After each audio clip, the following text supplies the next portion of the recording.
Hello again, Stroke. Welcome back. Today I will be continuing with the leveling up, wrapping up the leveling up of my Cursed Captain. We've got some left. We've got some levels left to get.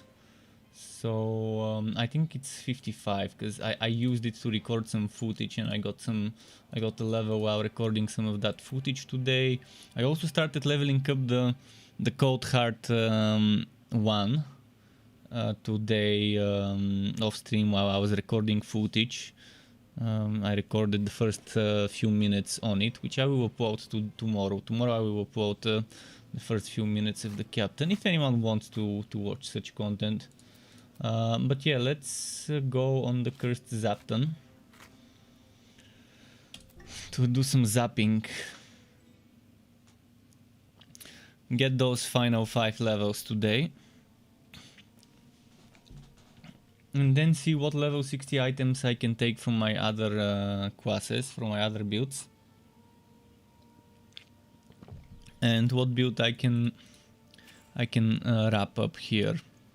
Last night I already mentioned kind of the type of build I'm going for, where I'm only gonna use one Doubloon skill, and that's either gonna be Maelstrom or Fire. One of those two skills will be my Doubloon skill, the rest will be cooldown skills. And that one Doubloon skill will be needed only to get me that 20% damage buff for 10 seconds after using a Doubloon skill from the Commodore shoulders. And by the way, while playing on my Wobby, I got one more Commodore piece, the boots, at a WoW level 5 or 4 or whatever. I don't have it here, it's on the other hero, but yeah,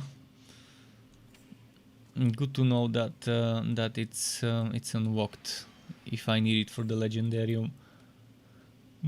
Now I'm wondering what to do. Let's go and do some morphos here.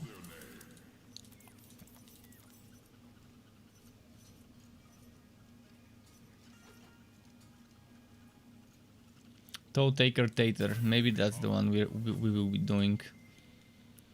The bug, or the desync, not bug, it's actually the desync where the monsters don't spawn. What's happening to me this morning? In fact, one of the maps where there were endless monsters spawning, a gauntlet map, I stood there to see how long it will take until I can finally see the monsters, and that was a good 5-6 minutes before I could actually see monsters. This is how bad the desyncing is. So right now the desyncing is the only thing that's worrying me, because if there's not gonna be any more updates, that desyncing will be there forever. Like right now I don't see my enemy. Oh wait, my sound disappeared just a moment. So I don't see what I'm fighting. See, now I took damage because I wasn't seeing my enemy. Alright, I can finally see.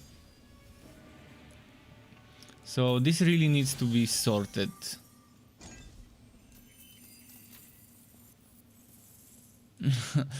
And this never will be sorted, from the looks of it.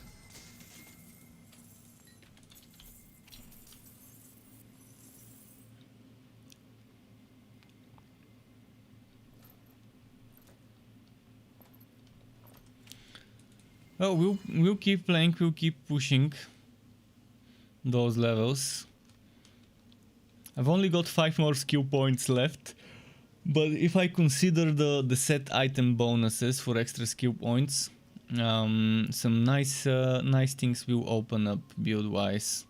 Although the build is kind of already sorted, now from here on it's quality of life points. And I really need items for my Legendarium.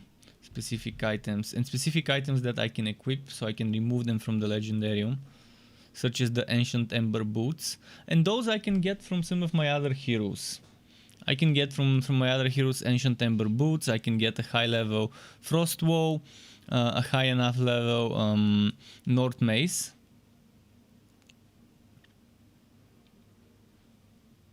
So for today. I hope I can get enough coins to buy a lot of Respectacles.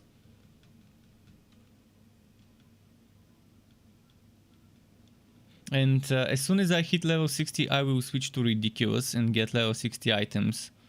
Or I can do that at level 57 when I can equip level 60 items. As usual, I don't switch to Ridiculous until I have level 60 gear. Because the level 60 gear I have is good. It's not shittily rolled. I mean, it's not perfect rolled, but it's okay. It's acceptable. Now it's not loading my fort. Here's that desyncing striking again.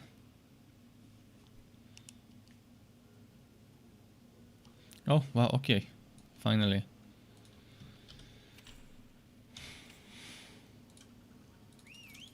Man, the map took me less time to do than the loading screen to return from it.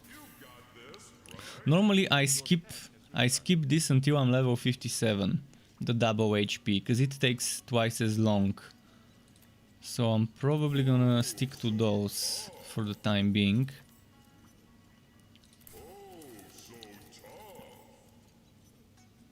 And when I hit 57 I would continue pushing. For now I'm looking for Gauntlet and Dividing. Or Uniques. Not seeing either of those. I'm just gonna do... I'm gonna do the Goblin map with Infamous. Infamous is not bad.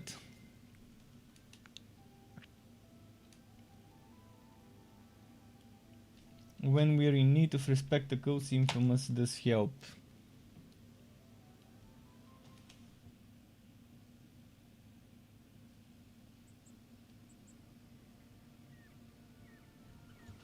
Okay, it loaded.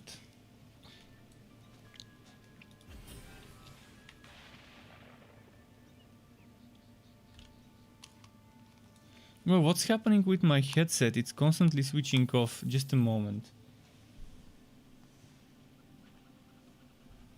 Today my headset has been switching off all the time. Okay.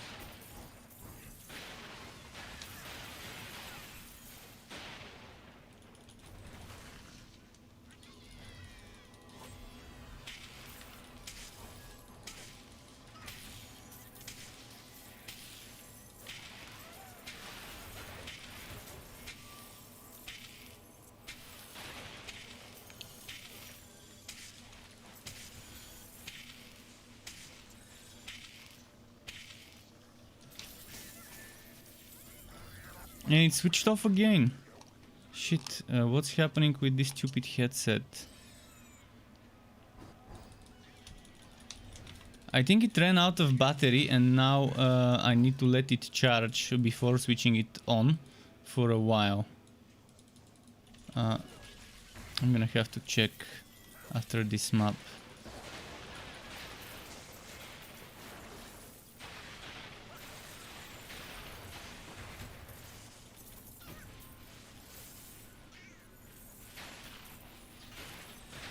And here it goes, it switched off again, my headset. You can still hear me, but I can't hear the game right now until the headset gets some charge in.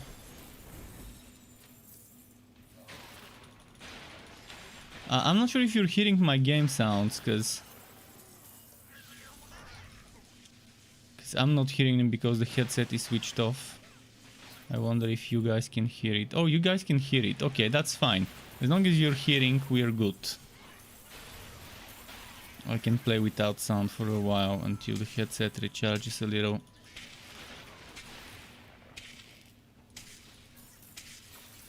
I'm just checking if it really is recharging.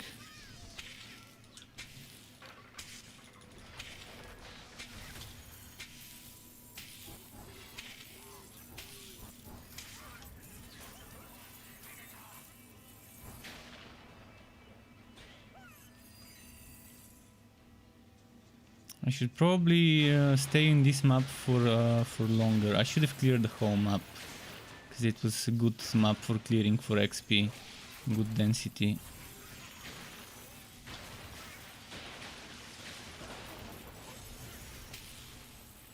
But yeah, I'm already getting used to the Cursed Captain, and I'm liking it.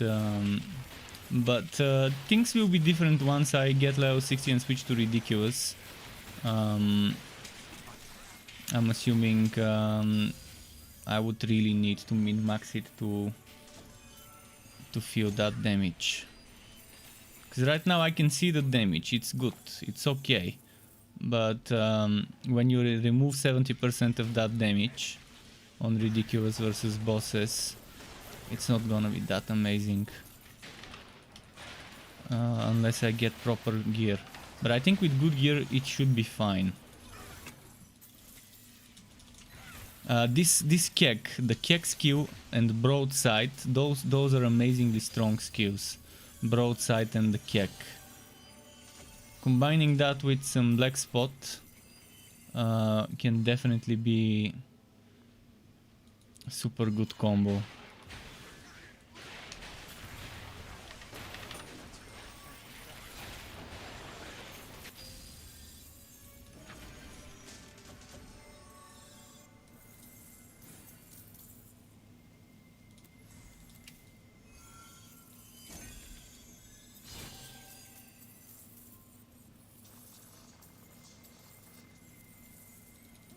Let's keep picking up green stuff because we want to sell the green stuff. We want to sell it for coins.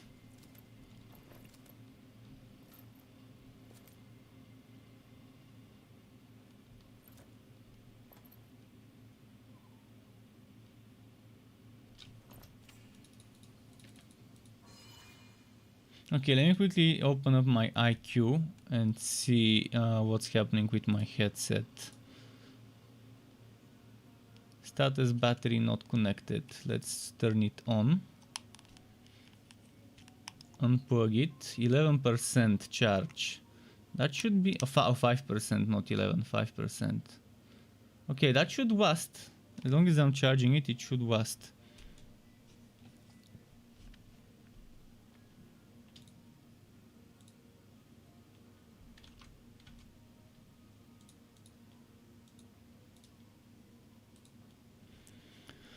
Hopefully this loads up today.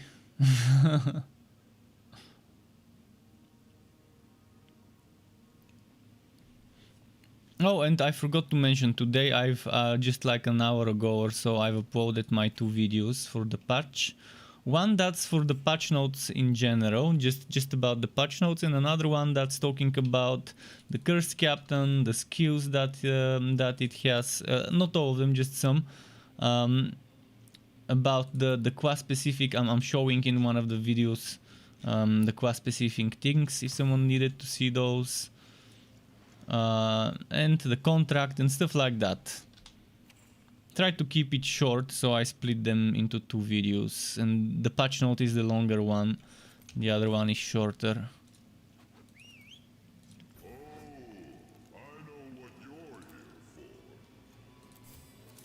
Wizard says finally released. Oh yeah, the Cursed Captain finally is here. You can play it on any platform right now.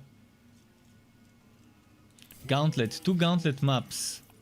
Don't mind if I do 3 actually. Let's pick the best one. I think this is the best one to do right now for XP. Ice says hello, Ice. Who Ate My Chip is back, and welcome back, Who Ate My Chip, and thanks for the follow last night after my stream ended. Who Ate My Chip is asking what's the difference between multiplayer and single player, and why don't they share characters? They don't share characters because people can cheat. In single player, the character data is stored locally. So it's stored on your machine, meaning you can use all sorts of tools, like cheat engine, trainers, whatever you can think of, to cheat in single player. And they wanted to prevent people from cheating in the online, so they separated them. It's pretty standard. Games like Wolsen, for example, were doing the same thing, although in Wolsen some things work in the online mode as well. Some tools, or at least used to. But right now it's better to play It's better to play offline. If you're not gonna play with others, if you wanna forget about... because the servers are deteriorating. The servers are in a very bad shape right now from what I'm noticing. It might be just me. And the servers maybe don't like me or my IP. But in any case, I have serious problems with the servers, and if I could, I would transfer all my online heroes to the offline mode. Unfortunately, that's not an option. You don't have an option to download your online heroes and transfer them to the offline. I wish I had that option, because I would do it. The loading times are much quicker in offline, especially if you have the game installed on an SSD. So that's another bonus to consider, to think of. Damn, my headset keeps shutting off today. Maybe I should let it recharge for a little longer. Right now I'm playing without hearing sound. But thankfully you can hear the game. Even though I'm not hearing it, you can still hear it yourself.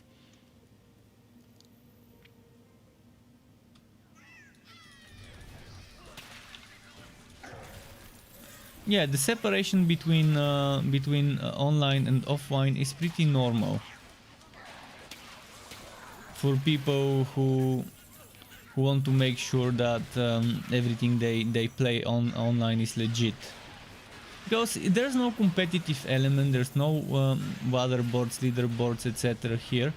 But some people, I as well don't enjoy when someone comes in my game in multiplayer and starts cheating. Ruining my own experience. I've had this unpleasant experience in Borderlands 3 where people would come online and use some sort of trainers where every single item is a legendary that drops. It beats the whole purpose. Or people trolling me by giving everyone in the team in Borderlands 3 experience, and then I have to Google how I can undo the extra experience the guy gave me. So yeah, things like that. It's reasonable. I mean, it's pretty common for games to separate online and offline, but right now offline is the one I would recommend for people to play, unless they want to play with others. Because we don't know for how long they will keep the servers going, and we don't know if they decide to shut down the servers, whether we will have an option to download our characters to play them offline. So if you're not planning on doing co-op, you might as well just go offline, just go single player.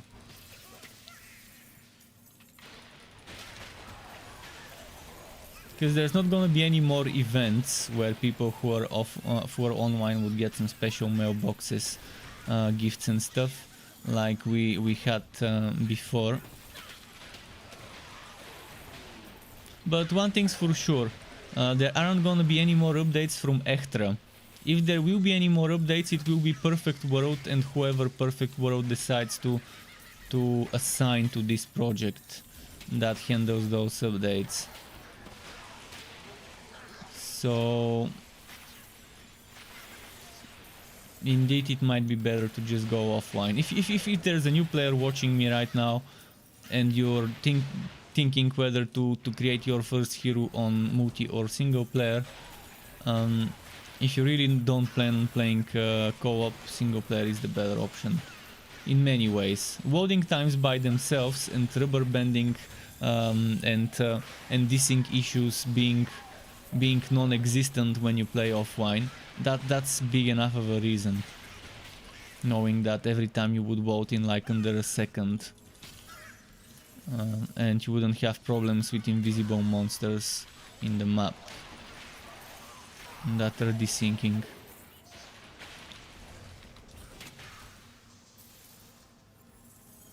And you have more character slots. Instead of 25 you have 40 in the offline mode, which is plenty.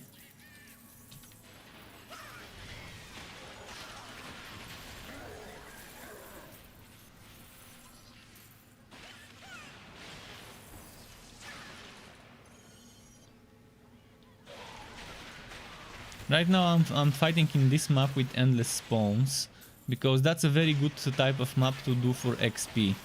Gauntlet maps are my favorite for XP. I just need to check something quickly, my headset, to see what percentage it is at. It says 13%, but it's probably gonna go back. Yeah, it's 6% now.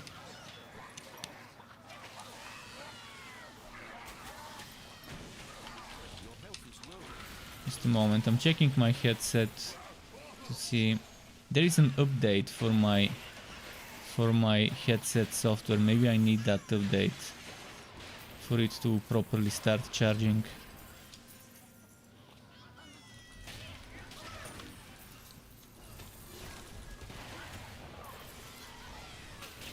Well, my headset is at 6%, but it switches. It's broken. The battery is broken. The battery is broken and drains very quickly. So not much I can do. I mean, I already had this headset replaced 1.5 years ago, and I had to pay like 40 euro for shipping from the Netherlands to from my country to the Netherlands, so I can get it replaced.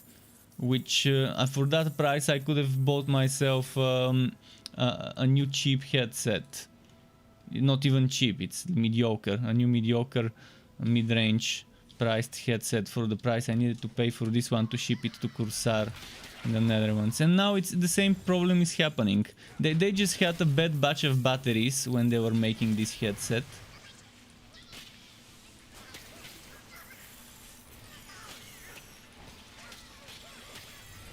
And that bad batch hopefully doesn't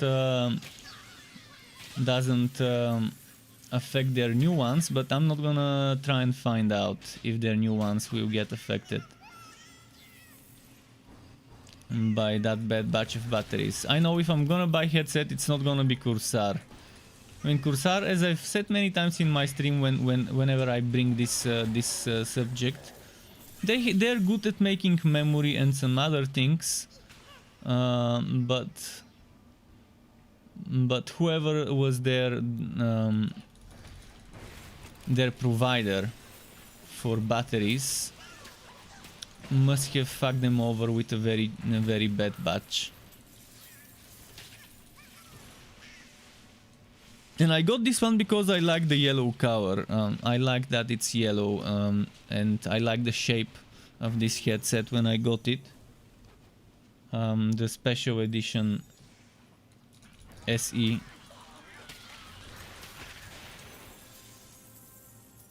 And because it had some nice features, it actually does it sounds very well. The music and stuff sounds amazingly well on this headset. But the battery, no matter how good it is, the battery, if the battery sucks, there's not much you can do about it. Okay, I need to reinstall that software.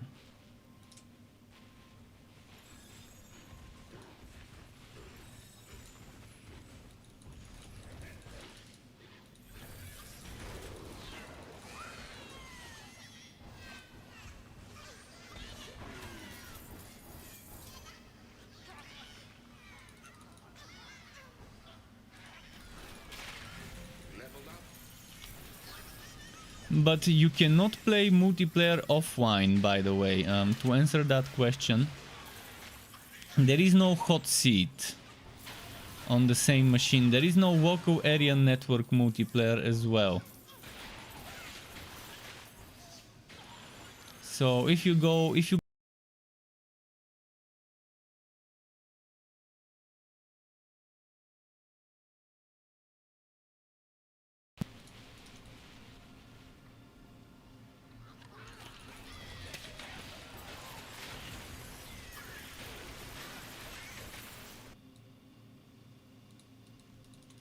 restart required. Your PC needs to be restarted to finish setting up this device. Not now, later.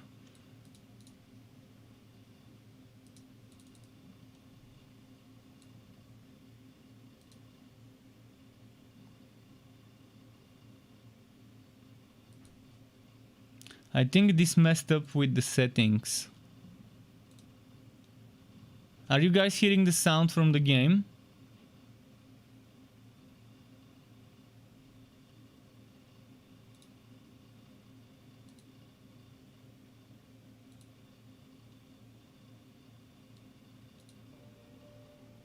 Okay, you should be able to hear it now.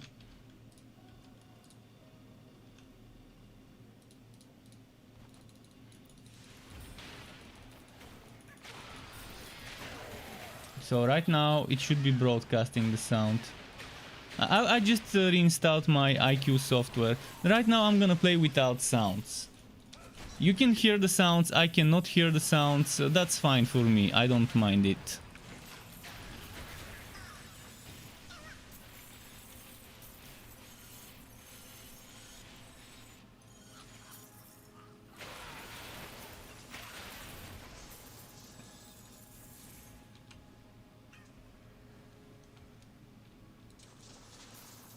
So I'm level 56, I'm gonna stay a little bit more in this map. If I can get level 57 in this map, I will be happy. 4000 experience more. What level is the map? The map is level 54, so getting 57 in it, it's not gonna be a problem.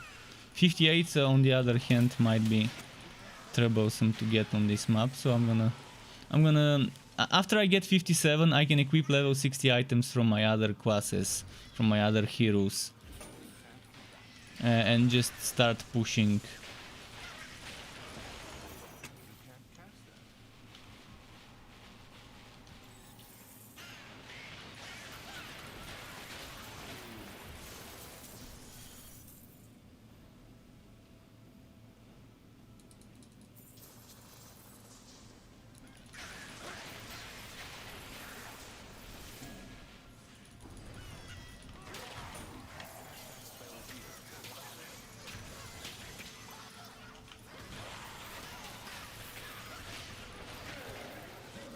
Okay, and the good thing about my next headset, whenever I decide to buy a new headset, it doesn't have to have a microphone, because I already have a proper microphone. So I don't need to have a gaming headset, I can just buy a regular one.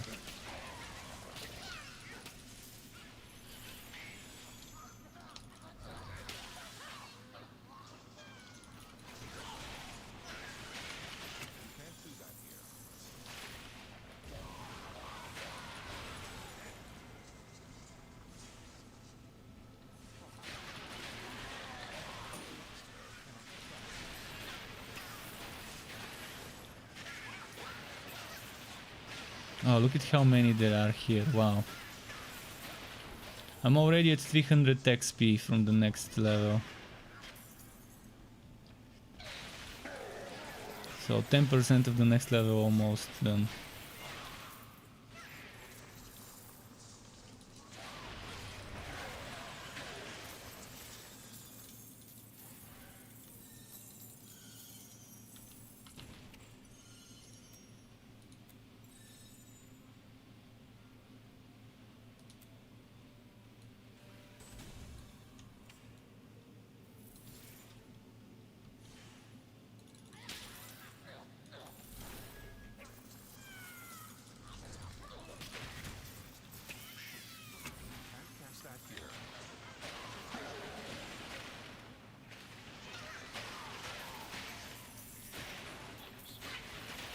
Slow and steady, getting the levels ready.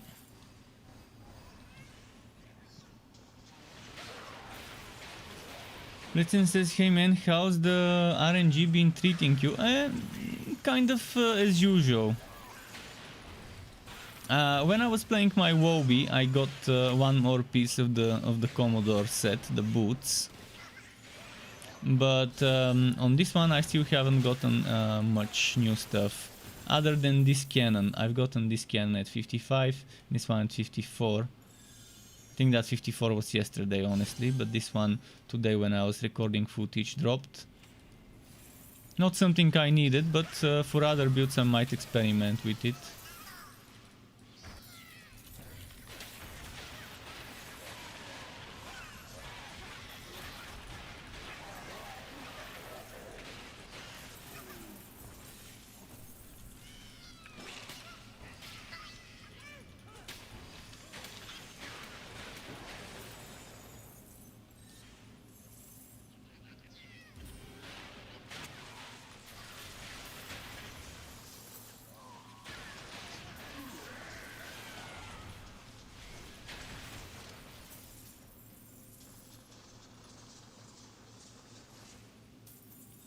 Okay, they're not spawning as many now. I think I read something about reducing some respawners. I wonder if it's about Gauntlet map.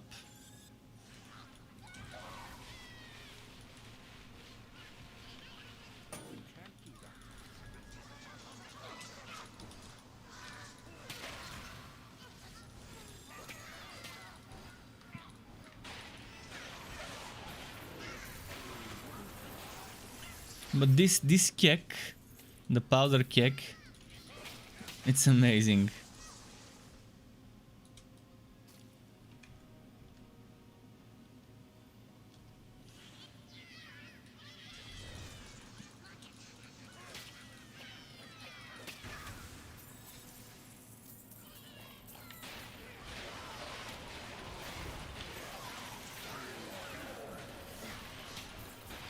Right now I'm very squishy, by the way. 25% damage reduction, 35 electric.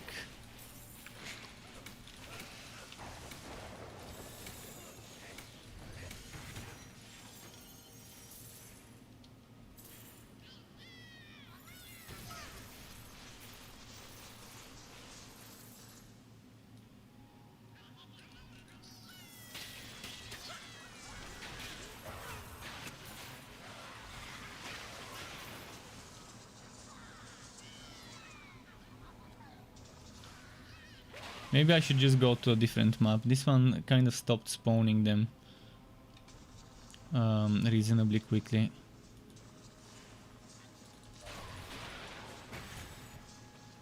I'm still at 600 out of 4,000, and that's not so bad.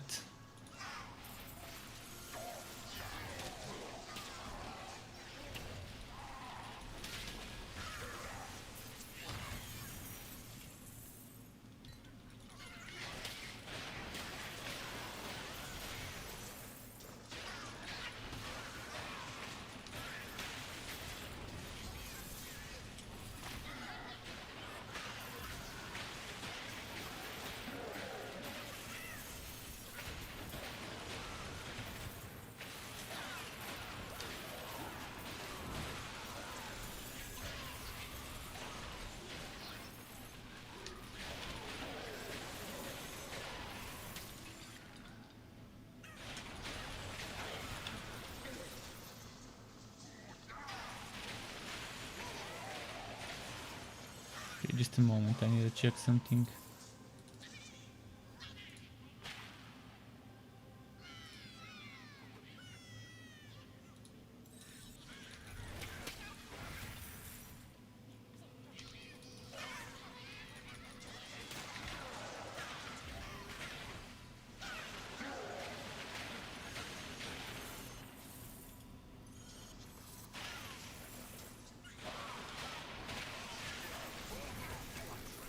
I think it's time to end this map and start a new one. Shohei says, gotta find a few green pieces though. Finally got enough crit chance. Oh, you finally got enough crit chance for the Slayer. How much crit chance have you got now? And welcome back. Teddy says, going to try my butt forge out. Oh, enjoy it. Enjoy your butt forged. Have fun with it, Teddy. The update is okay, apart from some desyncing. My only complaints are the desyncing.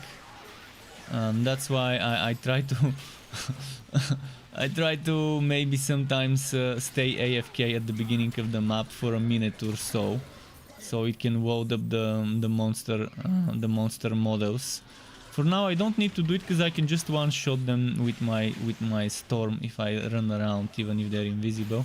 But that's only at the beginning of the map. But yeah, the desyncing results in long loading times, longer than the usually long ones, on invisible enemies at the beginning of the map that can still kill you. You just can't see them, but they can still die from AoEs from you. And also problems with loading your fort stuff. And that's a server problem. Or netcode problem or whatever. Right, let's finish this one. Waiting for the cooldown.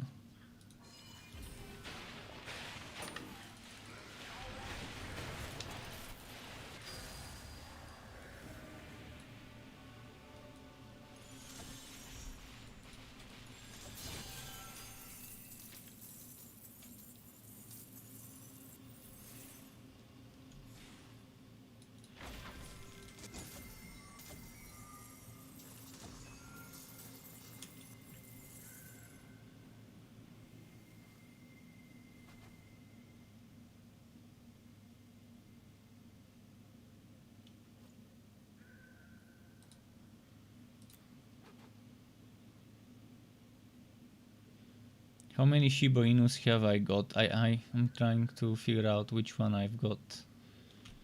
I know I've got the Sakura. Okay, I've got the black and tan Shiba Inu.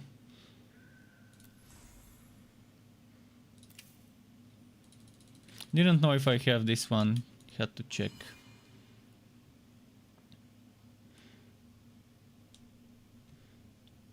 If only they gave us a little bit more pet storage with this patch as well. They did give us a lot of good stuff with the patch.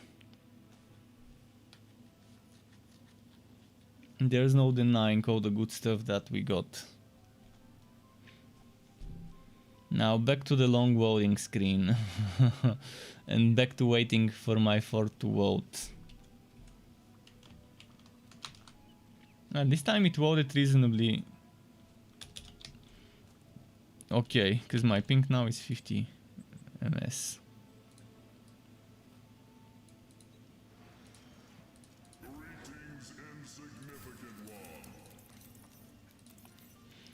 We've got a gauntlet map here. I might do that one.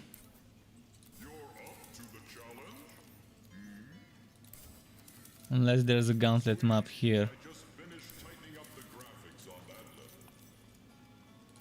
Might as well do the double HP. I didn't want to do a double HP map until I get my level 57 gear. A level 60 gear at 57. Oh, that's the new stash tab. We unlock a new stash tab.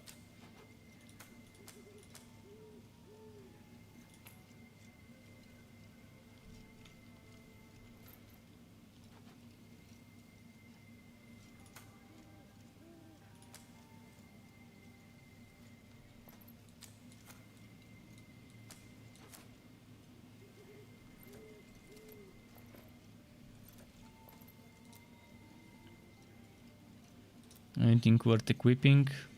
Most of the good gear is in my other heroes right now.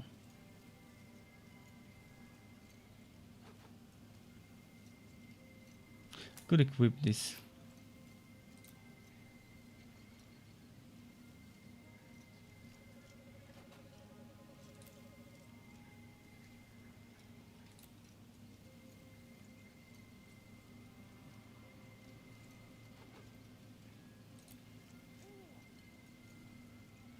Ancient Ember Pants. It's kind of better than what I'm wearing, so I'm gonna equip it.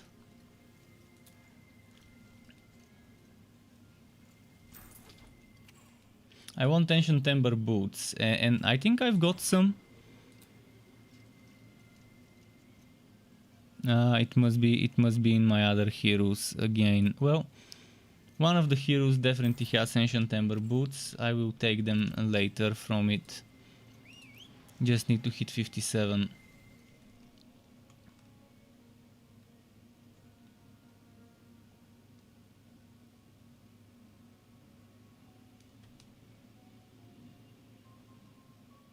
And Terry says his Butt Seekers have changed color.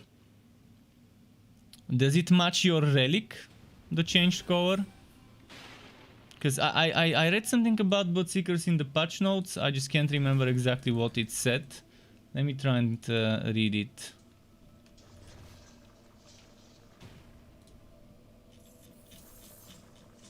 About Butt Seekers, it said... just a moment.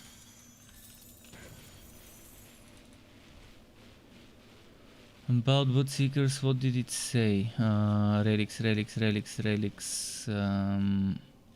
Shit, I missed relics.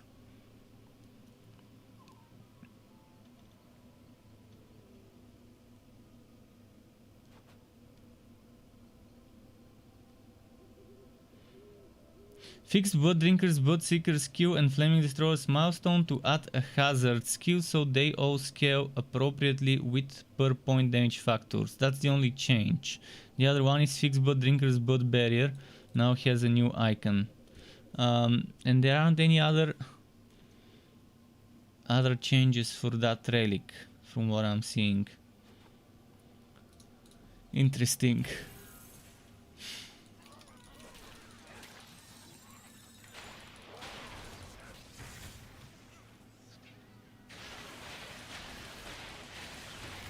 And Shohei said his crit is 51.5. Yeah, 50 and 45 plus is definitely nice crit chance. Obviously, if you have 30%, it's not gonna be critting as much. Takes a while to get items with enough crit chance, but eventually you get them. And Bragi, since Bragi is all about the crits. Obviously, Bragi needs more crit chance, even if you have to sacrifice some flat damage for it, or some survivability. Because if you're playing Bragi with fighter spirit and getting all that bonus based on your counter attack damage, it's just better. It's better to focus on the crit a little bit.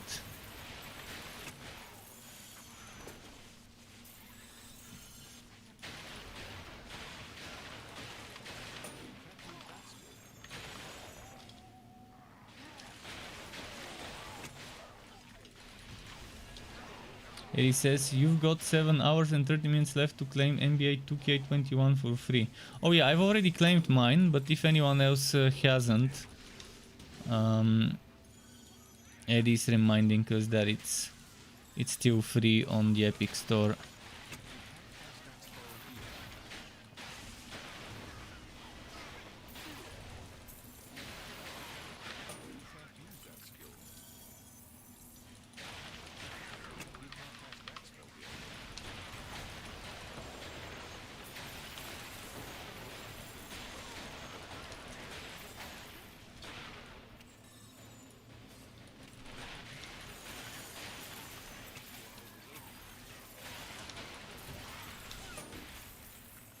Forgot to equip that sword I took from the storage area, the mace, not sword.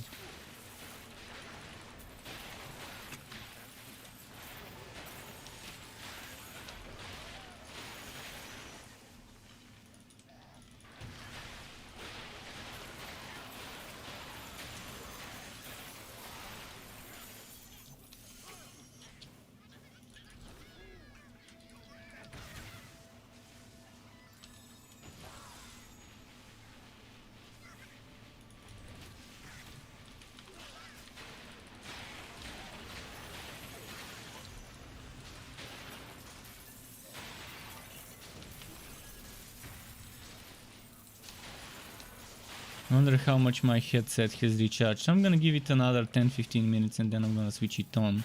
Because right now I'm not hearing sounds. But at least you are.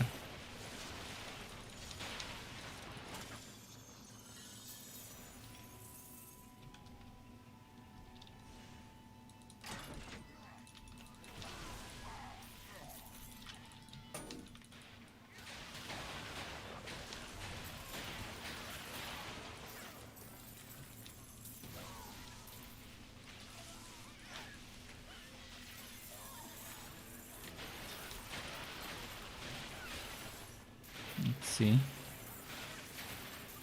I'm probably gonna stay on this map until I'm 57. Maps with endless respawns are a blessing when you're leveling up. Especially if it's with goblins. Oh man. Doesn't get much better than goblins. Sometimes high-wit maps with endless respawns are good enough as well.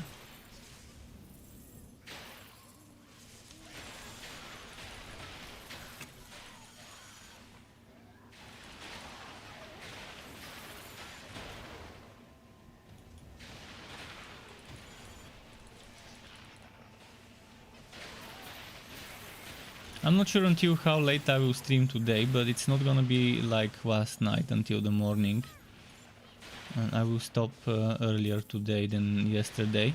I just want to hit level 60, do some maps at level 60, test some of the level 60 items I've got stored up. This build I'm going for is a cheap build. It doesn't require much of the new items. It only requires one, at best two, of the new class specific items.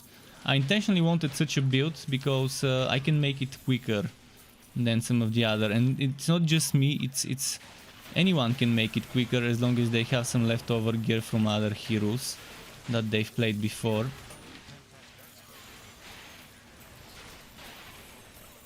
Obviously, if you're a brand new player and you want to make this build, you can still make it. It's just gonna take a while to get some of the things, such as Ancient Ember Boots and the Glaciers. Actually, not the Glacier's Edge. I'd ideally be wearing the Mace, but either Glacier's Edge or North Mace alongside the Frost Wall equipped.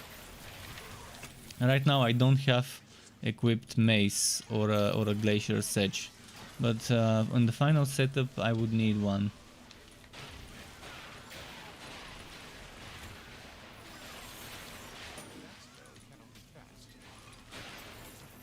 Or you can sacrifice that 15 seconds cooldown reduction and instead of 30 seconds have 45 like I am right now and play with a blue weapon. That's still okay.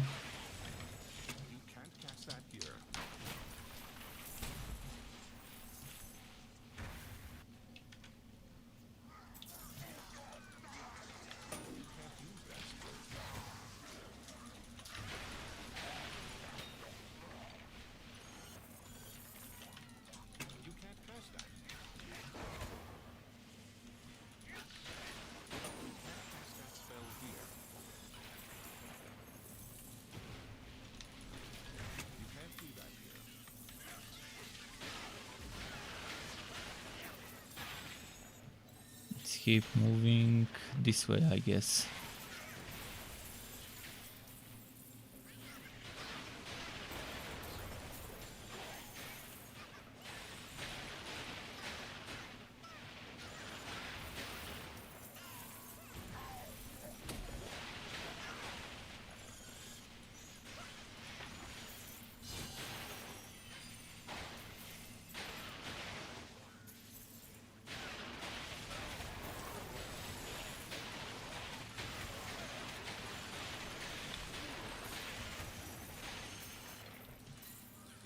How am I doing? 2800. Alright.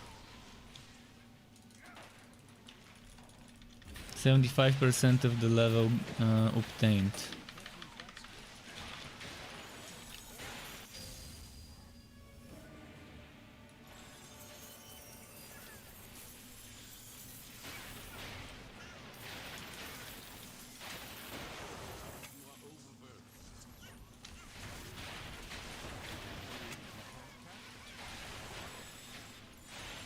Doing gauntlet maps is not good for your drops, because you don't get drops here other than at the end, but it's good for your XP. So it's like you have to decide, do you need drops more or XP more? Do you need fame more or XP more? Because there's no elites as well, there's no champions.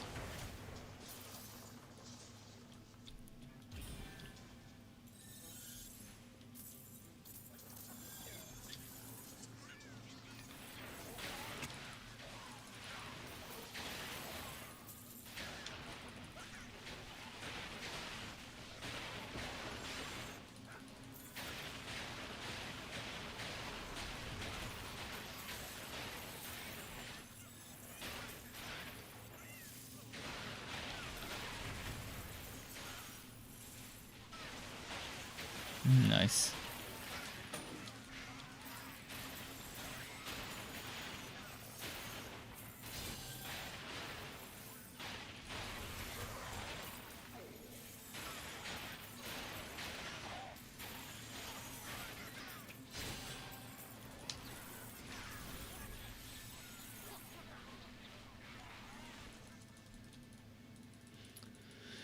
Okay, 800 XP more.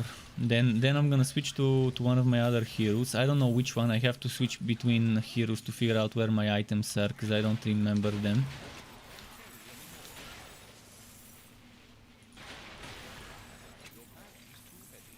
But one of the last heroes I've played should have a North Mace at level 60 and a Frost Wall at level 60. And Ancient Ember Boots at level 60 and what was the other thing I need?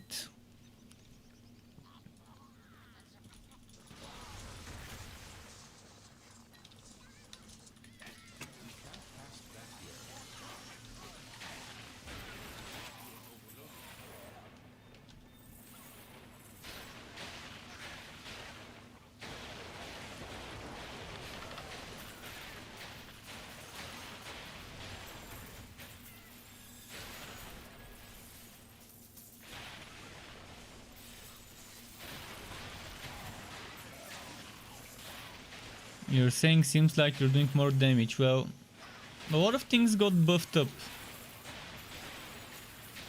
Are you talking about the Blood Drinker Forged?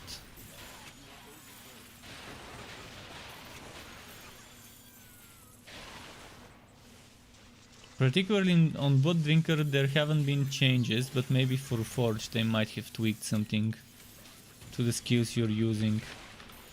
Because as I mentioned, Blood Drinker mostly two things changed, Blood Drinker wise.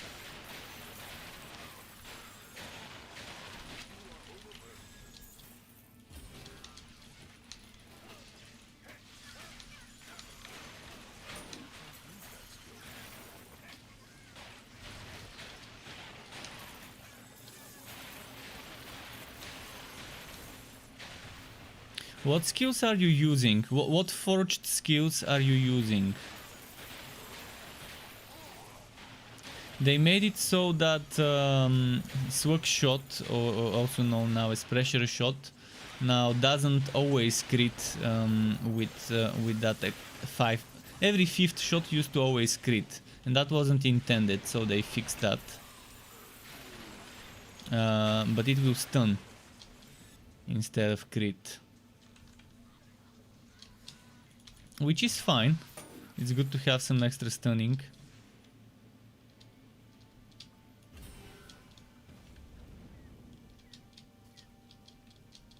Wasting Time says today I played 1 hour of Torchlight 3 Captain and 1 hour of Last Epoch update. And how are you finding the Last Epoch update and the Cursed Captain?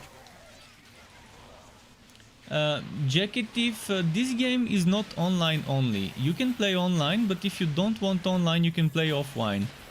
Just keep in mind it is separated. Online heroes are separated from offline heroes. So if you pick one, you're kind of stuck to it. If you want to keep your progress. You can't transfer progress between online and offline. Right now, I would recommend for people to play offline. Because the servers are not very reliable, and you don't know when the servers may shut down. Since the developer company Echtra got acquired by Zynga, by a big company, and now the publishers Perfect World are the only ones in charge of the game. So it's up to Perfect World what's gonna happen in the future with the game, whether they would keep the servers going for a long time or not, whether they would give another team the development baton or just leave it as it is. Offline is better because you have much faster loading times. You would load within half a second, 1 second, maybe 2 seconds at most when you're playing offline. But where you're playing online, you would see huge loading times of 30, 40, 50, maybe sometimes 60 seconds. And then there's desyncing and rubber banding every now and then. There is not much rubber banding, but there is desyncing, which I didn't have that desyncing before.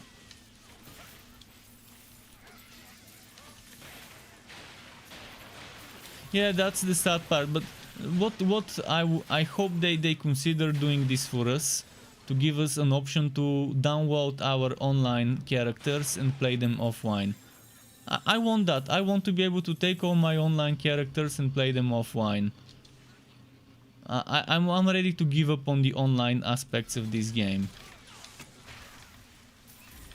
Knowing what the future holds, or the not knowing what the future holds, I'd rather pull my heroes out of the servers and just get them offline.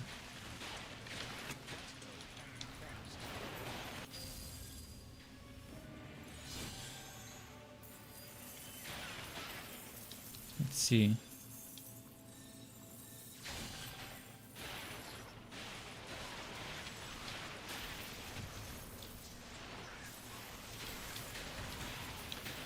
Right now you can see here at the top this is normal. I wanted to get level 57, which I did get.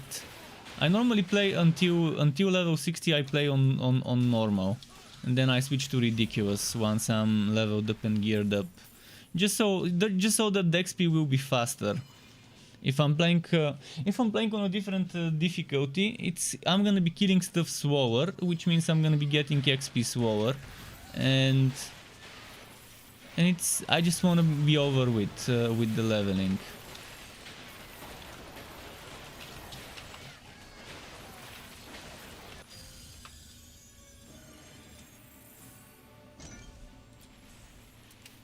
Wasting time says he's playing Torchlight 3 offline. Last epoch is online only at this moment. It will have offline mode at launch. Oh yeah, last epoch getting offline mode at launch. It's pretty standard for games to not get offline until they're launched. It's kind of a standard stuff.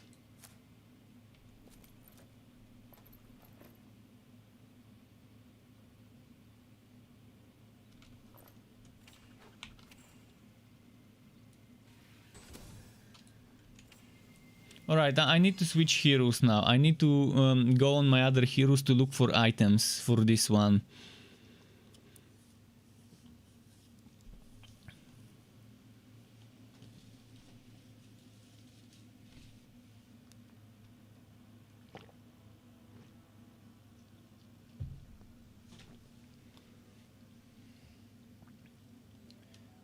Jack says the ARPG I dumped more hours was Marvel Heroes, gone for good.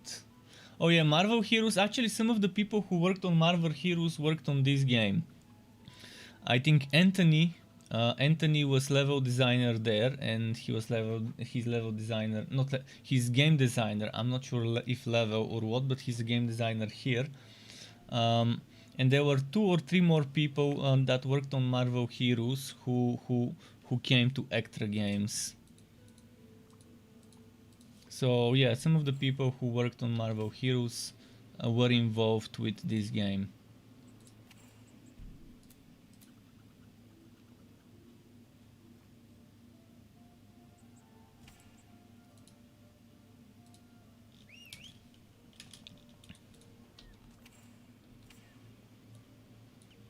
The game does look good, yeah, it's true, it does look good. I do agree there. Okay, I quickly need to look for items, level 60 items, because when you're level 57, you can equip level 60 gear. So, okay, this looks like what I might need.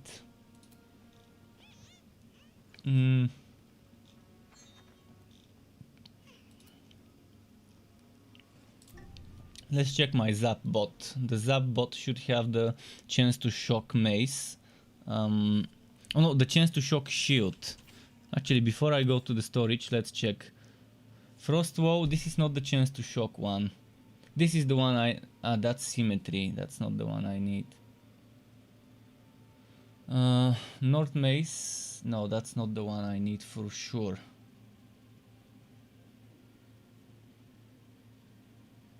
There's a Winter Weave Cuirass though, but not the one I need.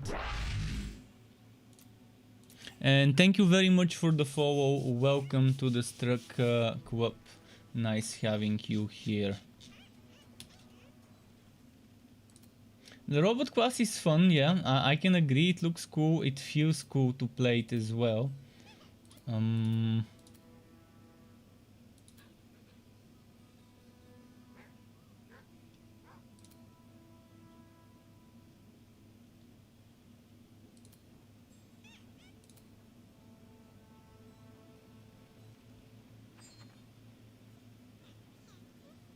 Let me check this one. I'm looking for my ancient ember boots.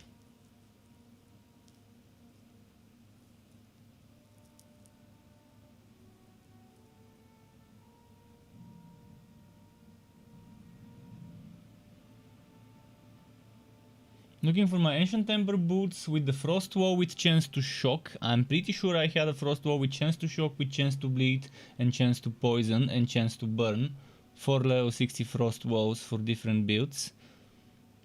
So I'm looking for the one with chance to shock in the socket, and I'm looking for one of the level 60 maces that I had, one of the level 60 north maces. So this is with chance to poison. Ancient ember boots, but yeah, actually I'm gonna transfer those. I need those boots for my Cursed Captain. I'm pretty sure I have another 1 or 2 pairs of this, but right now I'm gonna use this one and later might try and look for a better one. Just gonna take whatever I've got right now at hand. I don't wanna do too much switching between heroes. Winterweave gauntlets. Wait, that is not the Winterweave gauntlets. That's not the Winterweave gauntlets. That's the cosmic gauntlets. This is a bug. It shouldn't say Winterweave, it should say cosmic. Winterweave are different. Oh, maybe because I've remodeled. No, actually you cannot remodel legendary gear. Or can you?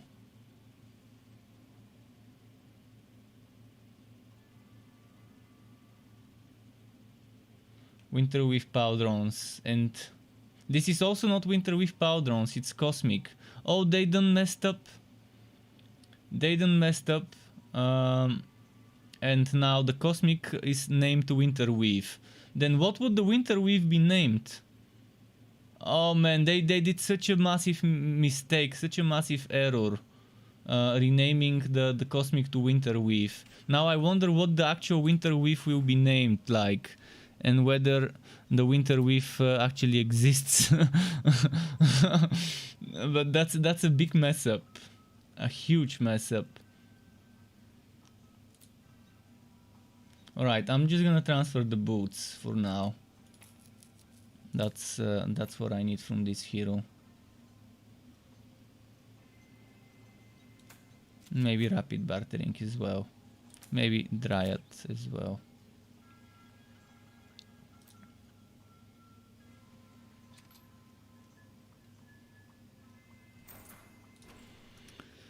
If I'm not mistaken, there were some things over here that I might need for that hero.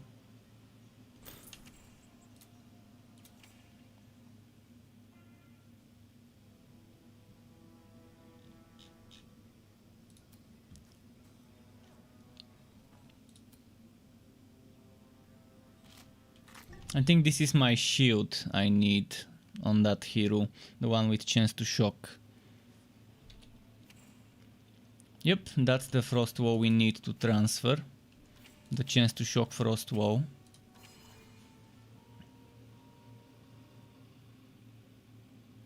And now I just need a level 60 North Mace or a Glacier's Edge, ideally North Mace. And there is one in I think that sharpshooter, the other sharpshooter.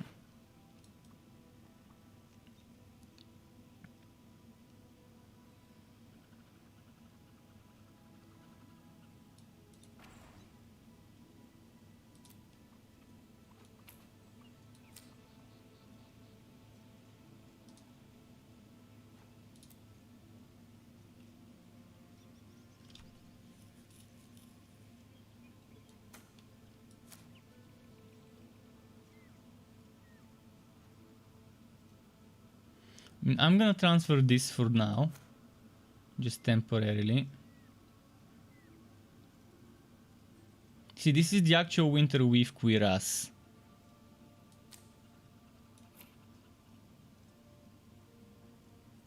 So they've accidentally renamed Cosmic to Winter Weave. And now both the Cosmic and the Winter Weave have the same set name. Okay, now the only thing I need is the mace to finish that build. I'm just wondering, will that be the mace I need, or will this be the mace I need? I think they're the same, so it doesn't matter. I think it was a mace with around 6000 damage, which is very shitty, but it's good enough to start doing level 60 content.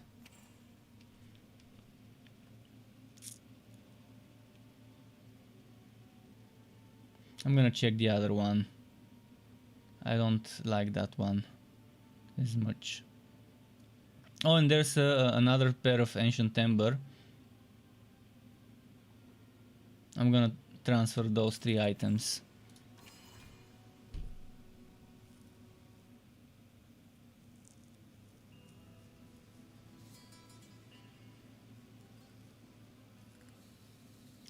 And AD says, shame Torchlight 3 is not on Epic since they have a voucher offer. Yeah. I won't be surprised if it ends up there soon, maybe as a free-to-play game. Torchlight 1 and 2 did end up as a free-to-play game, because Perfect World have some sort of agreement every now and then to give their games, I guess, to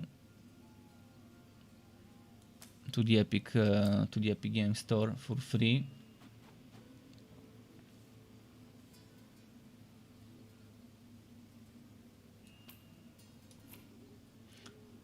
So the only thing I need is a North Mace that is not this one. I need a better North Mace.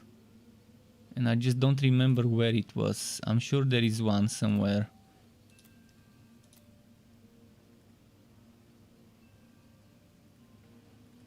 This one. Not much better, in fact worse in terms of damage, but it gives me more crit chance and crit chance versus SWOT targets. And only 1 wasted affix, so yeah, I can use this one on my ZAPtain.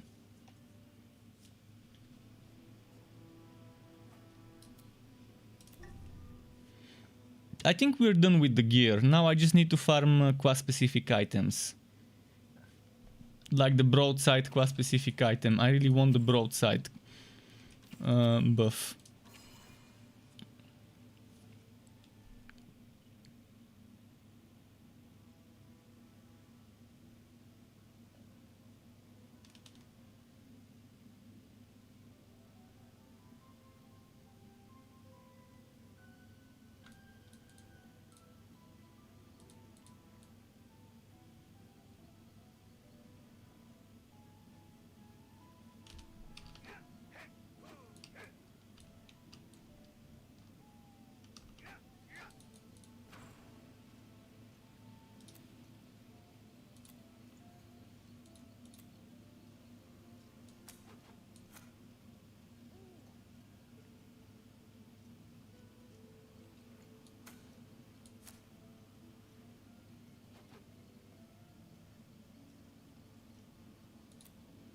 I'm just checking. Woods Beast Boots, not bad.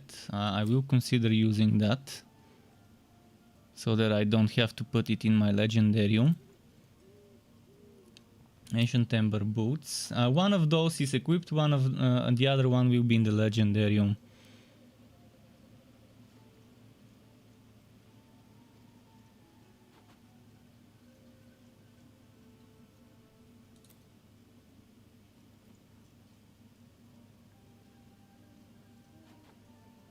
This one is maybe a possible item I can equip. We'll see.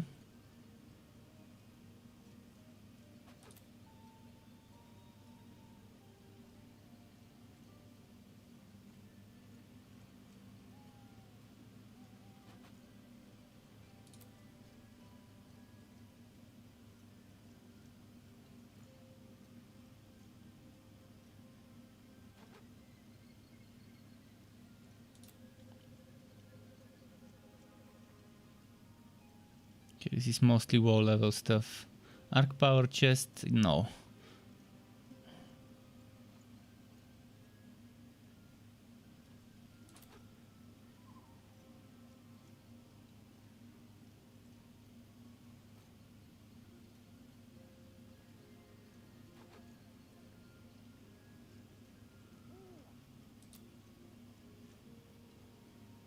Ancient Ember shoulders. I'm gonna put those there just in case. And those just in case.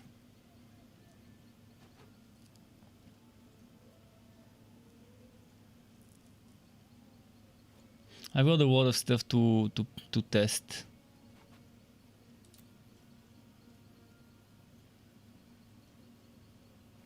I think most things I needed I've got.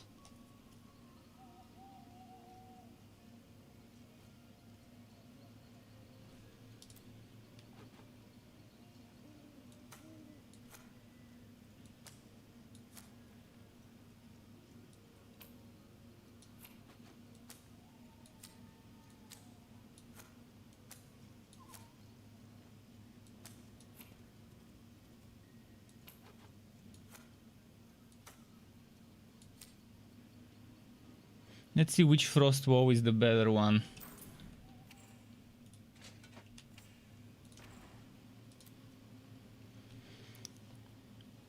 So one of them gives me chance to swow,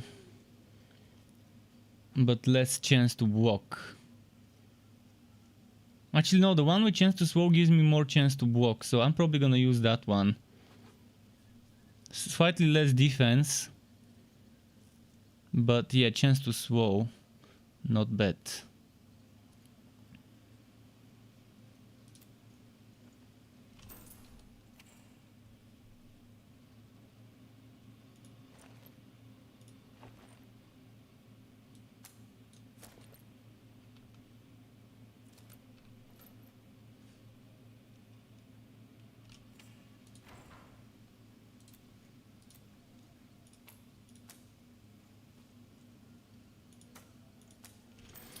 Okay, now I'm equipping this. This goes away. Actually, this can go into the storage for leveling other heroes. Now the question is, do I go 3 pieces Ancient Ember? If I go 3 pieces Ancient Ember, there's not gonna... I don't use Conjure Electrode, and I'm not using 1000 Volt Burst either.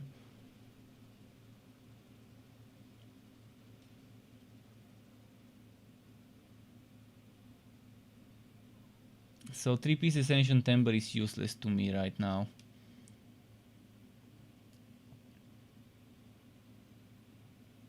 But I will equip whatever is better. This one gives me a lot of defense and a lot of fire defense, so I'm gonna wear it.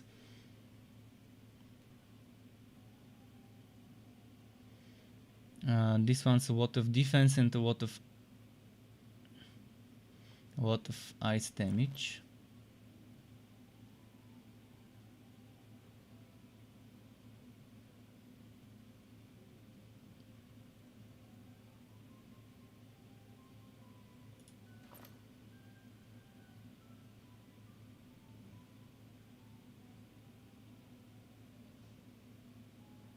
This is some good defense as well.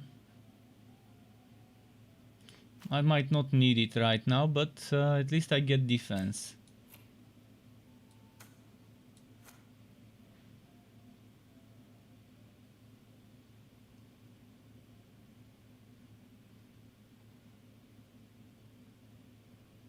Okay, I think I'm done with the items for now.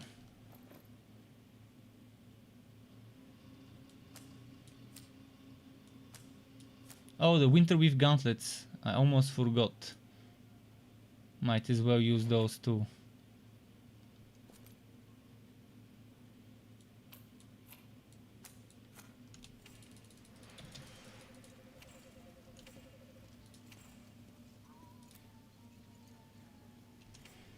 And let's make some storage. It's not letting me make storage. What? Why? It's not letting me access the customized fort.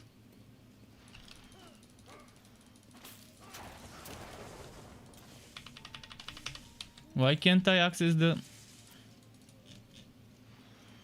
It's a bug. It's a bug. It's not letting me access customize fort.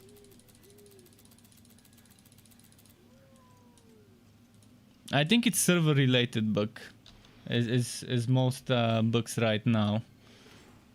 In the meantime, I'm putting the things I don't want Your pet has returned. back here.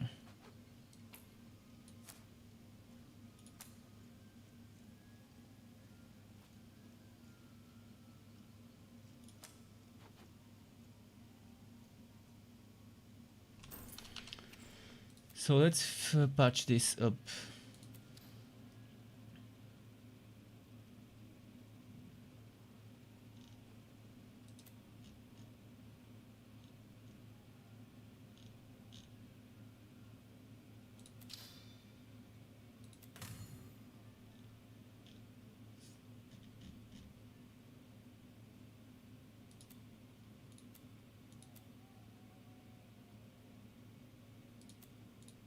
Right now I need Commodore's helmet, Commodore's chest, and maybe Commodore's shoulder.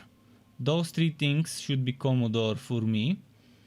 I need to wear either this or this as boots. For the gauntlets, anything would do, but Winter Weave is probably the best choice. I think. And for the for the legs, I need to decide which legs I want. Let me quickly check. The Commodore leg or boots, I don't think I need gauntlets or legs. I don't think I need them. Yeah, I don't need the gauntlets. I don't think I need the pants either. So that means we need to look here for something better. This one is not bad.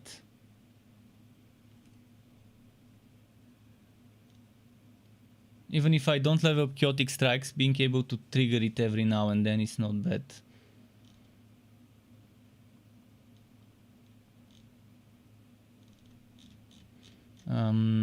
This one's not... I'm still gonna be using Winter Weave gauntlets. It seems like the best choice. But for the pants, I'm wondering if I should go arc powered.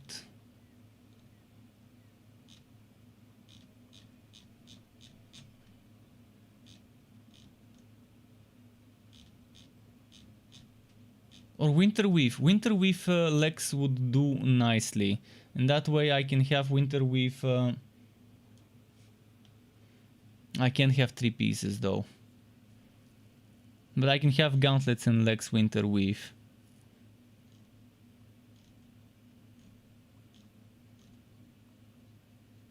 And maybe I can equip the Winter Weave chest and just put the Commodore chest in here. That means I would be wearing the Commodore. It's not gonna add up because I need Woods Beast and I need two different types of boots that are not Winter Weave or Commodore. Well, yeah, I'm not gonna do triple Winter Weave, but I can still have 2 pieces. There isn't anything better. Even this one is not amazing. So I've kind of decided on the build already. Winter Weave gauntlets, Winter Weave legs most likely. From the boots, wear one, swat the other between Woods Beast and Ancient Ember. And then 3 pieces of Commodore, which ideally would be the chest, the helmet, and the shoulders. And then I would swap the Winter Weave cuirass for movement speed and gear work in the storage in the Legendarium alongside the Liu General. And as I mentioned, either the Woods Beast sandals or the Ancient Ember sandals, whichever I'm not wearing. So kind of standard setup. Let's get level 60 now. What's my damage reduction at? 56% physical.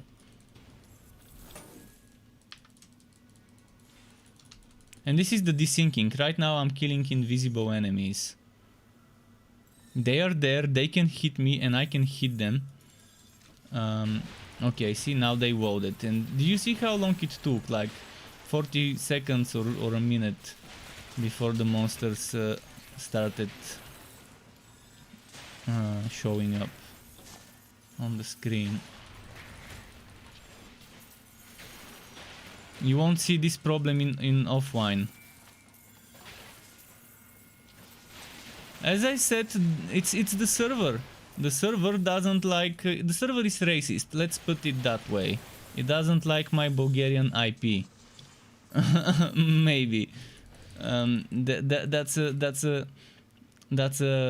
racist, but IPist server. It doesn't like certain countries. And these things. I send them log files. They asked me to send them log files in December, so they can investigate what is causing the desync. Since December it's been 5 months. The desync doesn't seem to have been completely solved. They fixed one of the desyncs, which was with the storage. Before I had the desync where my storage wouldn't load up. I could wait 10 minutes in my base and my storage wouldn't just let me see the items. And I would have to keep traveling between random forts in the open and my own, and trying to access the storage before it actually loaded my stuff.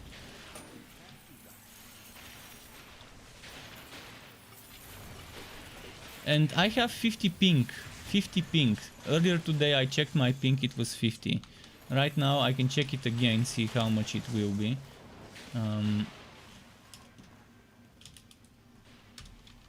Right now it's 70 ping right now, so it's fluctuating, but it's not getting too bad ping wise. So it's not like I have seriously bad latency. It's just that the server doesn't wanna allocate me, or the database doesn't like. I don't know, there's something. It's either database or netcode related, this thing, or whatever it is.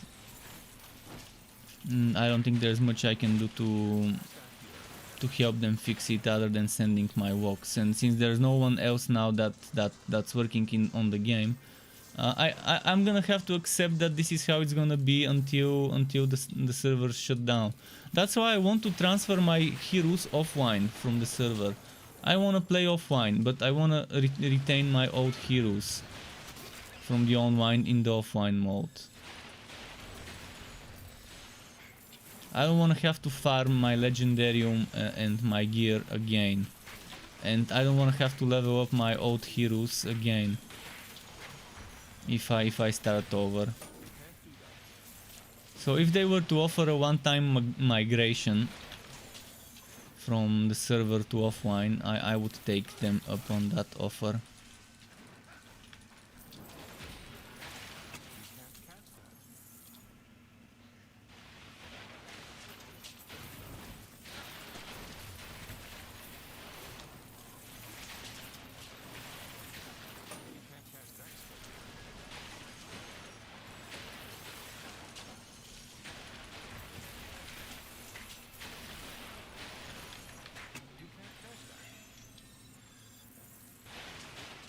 But yeah, right now my priority is hitting level 60, then I can check how this build can shape up.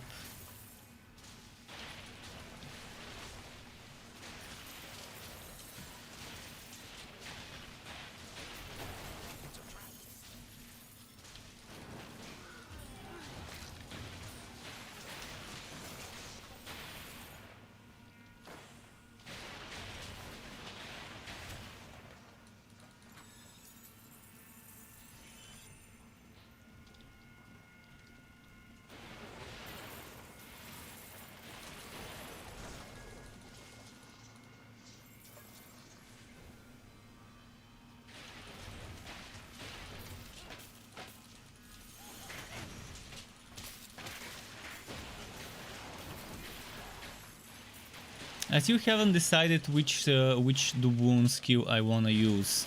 The Suki skill, Maelstrom, or this one, Fire. I only would need to use it to trigger the 20% damage buff from the Commodore shoulder.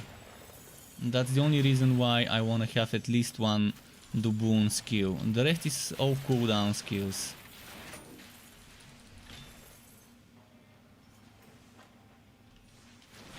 I guess with Maelstrom the good thing is you can activate it even at a single Duboon, but it always consumes all of your Duboons. So, or was it minimum 2? What was the minimum cast? Minimum, yeah, spends all Duboon, so I can activate it at just a single Duboon.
Getting close to level 58. Nice and steady.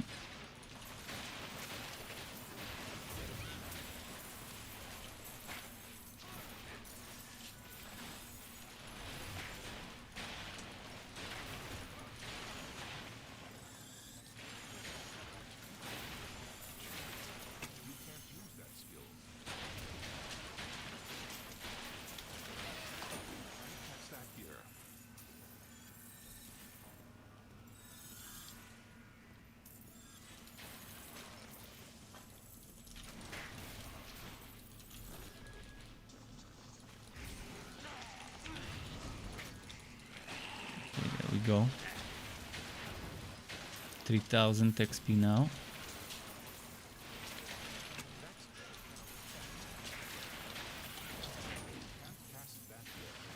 So 30 more percent until 58. I'm so happy I got lucky with gauntlet maps.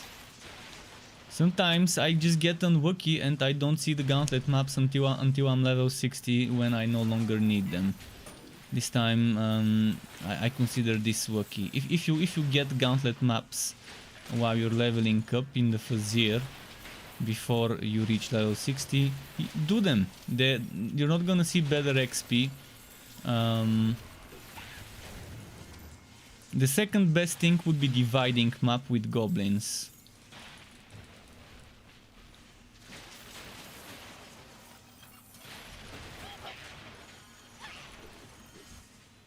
You can see I'm constantly seeing enemies. There isn't much downtime where there's no enemies to kill around me.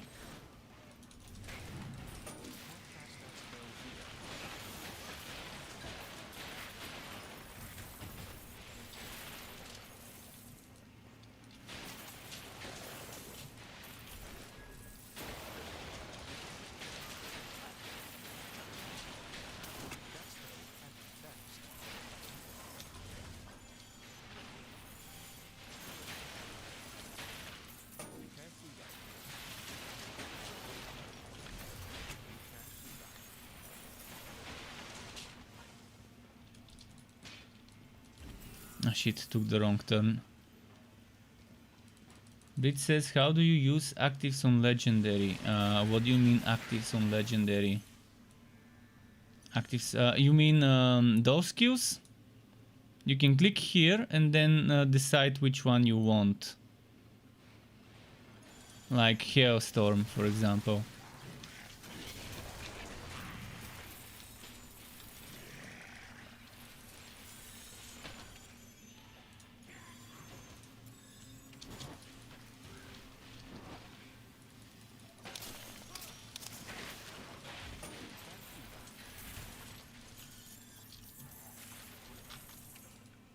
Vruku says, hello Struck, I saw there was a patch. Is it new character? Yeah, it is the new character class. I've got two videos on my YouTube channel, one about the Cursed Captain and a bunch of Cursed Captain related stuff and the new contract. The other one is the patch notes, like a detailed look at the patch notes. So you can play the new Cursed Captain right now on any platform. And this will be the last update from the developers. The publishers, Perfect World, might, we don't know if they will, but they might give the game to another studio to work on it, or they can just let it rot. It's up to Perfect World now. Extra Games is moving on to a new project with their new owners, Zynga. So it's up to Perfect World what happens. So big chances that we will not see any further updates. Big chance that that's gonna be the case. How the game will be in the future depends on Perfect World. They could give it to the Chinese studio that's working on the mobile Torchlight game, or another studio, in-house studio there. I just hope they don't give it to the Magic Legends team. I don't want this to turn into Magic Legends, the Torchlight edition. I said that yesterday. I will say it again. I just either leave it as it is and don't ruin it with pay-to-win battle passes and bullshit like that, or give it to a team that cares about it and wants to continue the work, the good work.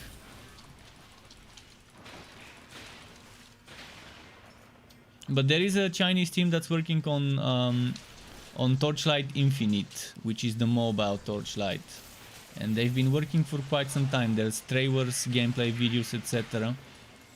So I wouldn't be surprised if they decide to give that game to them to work on. We'll see. I can only guess. Keep in mind, all of those things I've just mentioned is me guessing. Me just listing some possible things that might happen to the game. Most likely it will just be left as it is, without them investing any further money and manpower into it.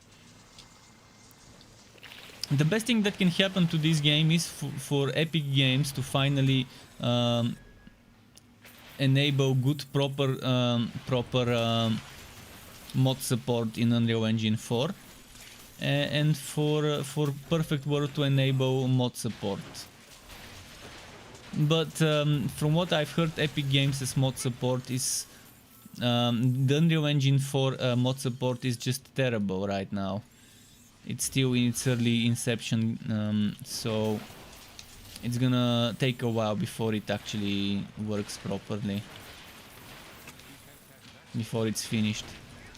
But yeah, if this game has modding, the community can revive it.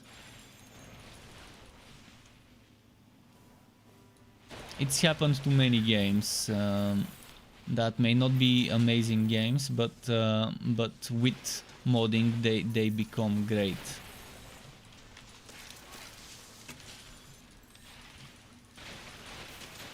Because this game has, as I said yesterday, a very good skeleton.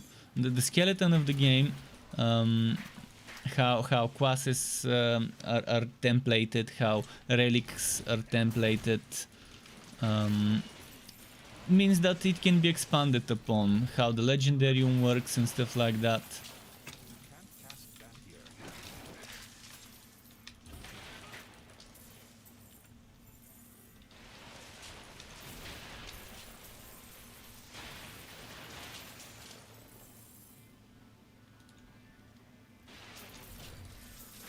Rook has been busy remodeling their house and haven't been able to play anything.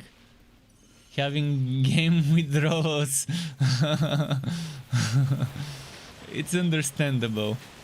The withdrawals sometimes are real when you've been away for a while.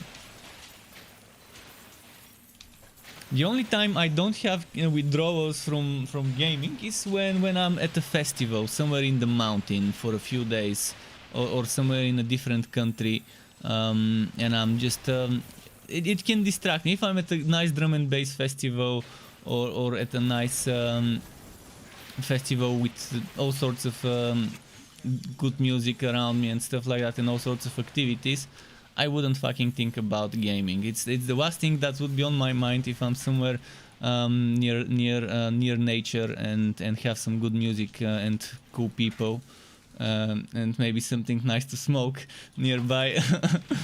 but see, you can do that all the time. You live in Smoky Mountains. That's nice.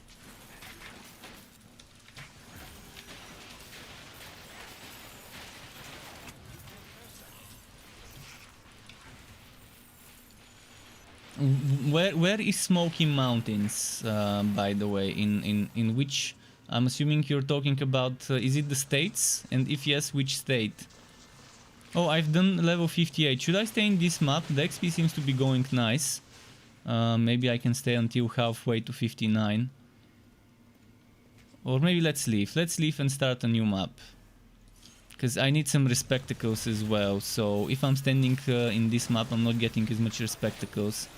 The more bosses per hour, the most boss chests per hour, and the more respectacle chances. Just find a few groups of enemies. Let's get to 1500 XP out of the next level, and then I can go and do a new map. In Tennessee. Oh yeah, interesting.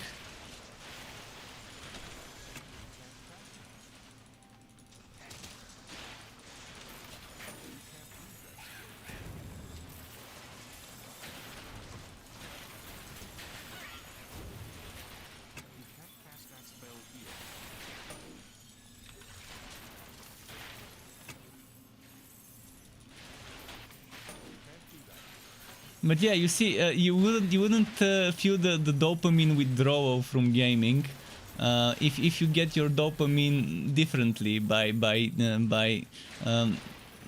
engaging in other activities that increase your dopamine and serotonin levels, which is kind of nice. I mean, we are dopamine junkies. Most gamers, the ones that are kind of let's not say addicts, but it kind of is. But the ones that are more hardcore gamers, that play often, that don't just play casually a few hours every day, or even the ones that only play a few hours every day because they're busy still. If you have that need to get your dopamine fill, it doesn't have to be gaming. You can go and get your adrenaline fill by doing some extreme activity as well. And kind of get the same result. Get your fill. I've never done some extreme stuff like bungee jumping, skydiving, stuff like that. Because first of all, they're expensive activities, from what I know.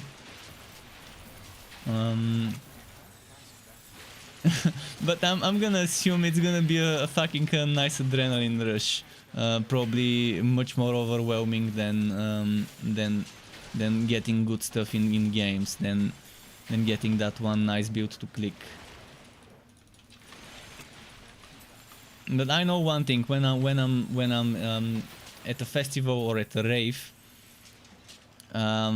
it's amazing, the fucking rush just from the music. No drugs, just water and the music. I just get in the zone, and it's exactly kind of like I'm gaming, like having that dopamine rush, and I'm assuming many people are that way.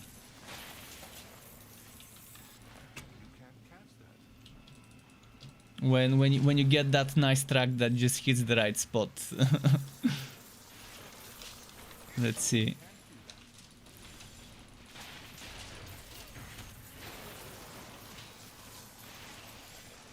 Alright, 1500 XP. Let's get out of this map. I got my feel of this map.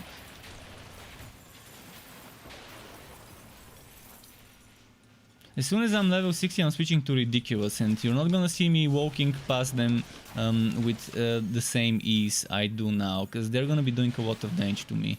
Right now they probably can't touch me, but when I switch to Ridiculous,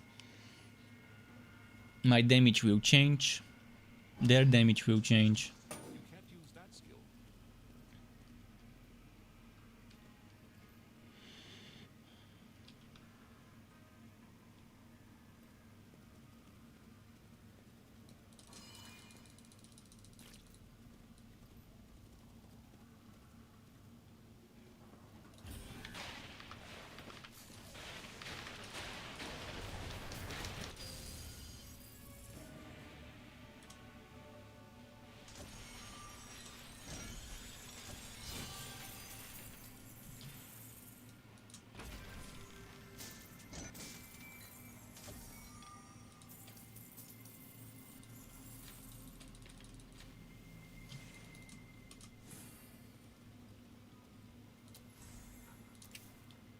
Okay. You think you would love to experience that over there? I'm not interested in Warriors games. What is a Warriors game? Like, define Warriors game, because there are so many things you could mean. You could mean a game of the team, the Warriors.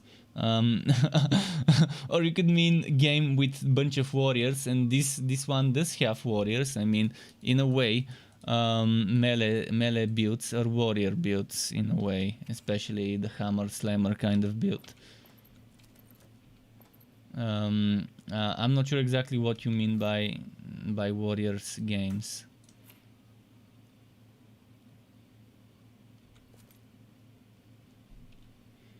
Need more specifics here.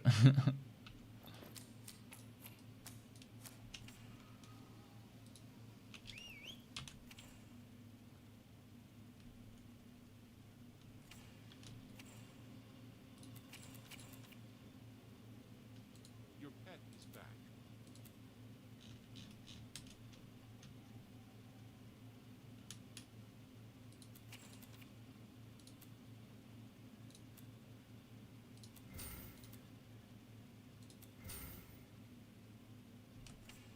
It's not letting me collect my contract rewards. Very strange. I need a nice helmet. Why haven't I found a nice helmet yet?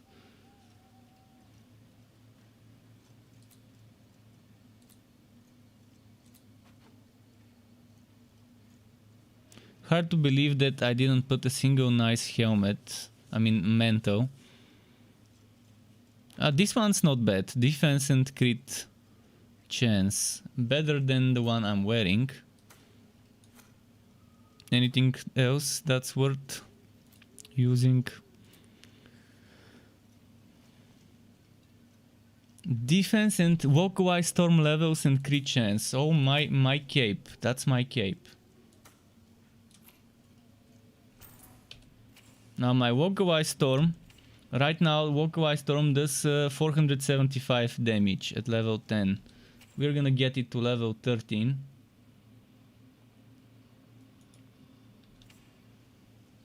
Now it's 519.75. Oh, actually, it's level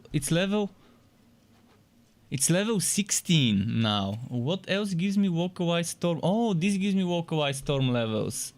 Aha. Okay. I understand now. Now I understand.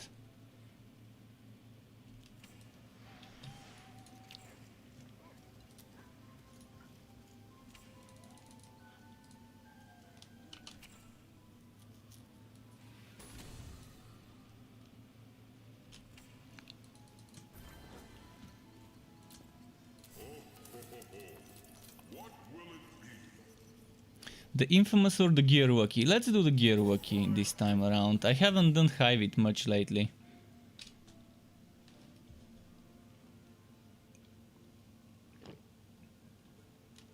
Is it gonna be the Akrit Plains map?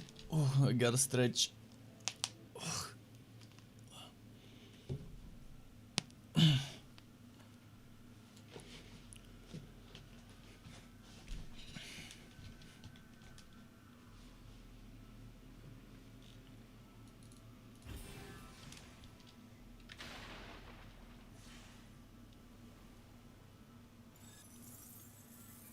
And here's the desyncing again.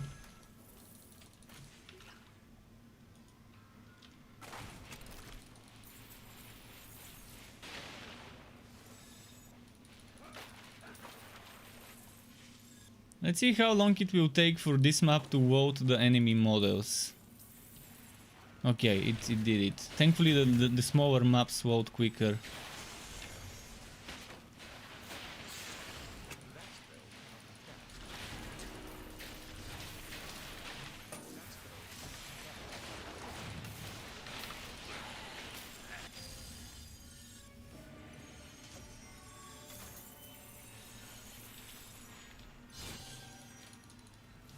What did I find?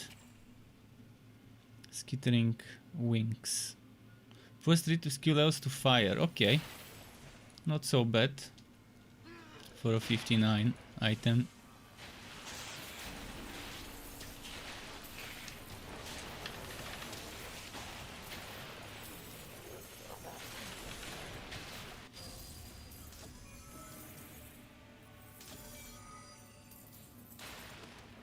Is it just me or I mean I need to test it on ridiculous. Right now some things seem super strong. Excluding my walkaway storm, I think this one is super strong and this one is super strong as a skill. See right now without walkaway storm. I'm gonna play a little without walkaway storm.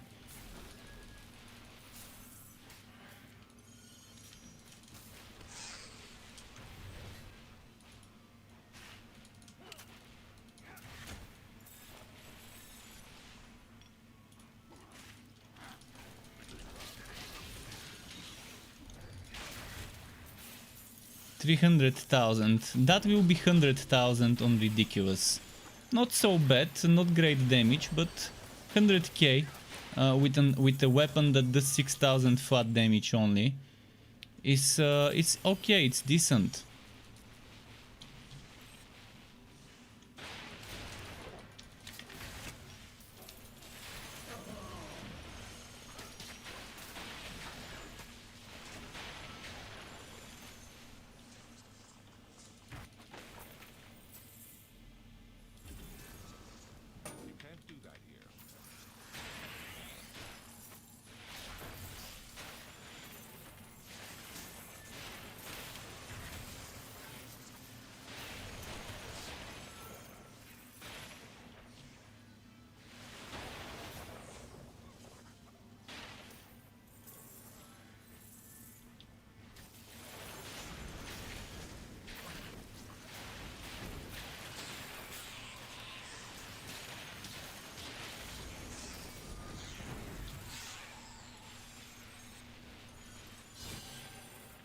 Let's keep going.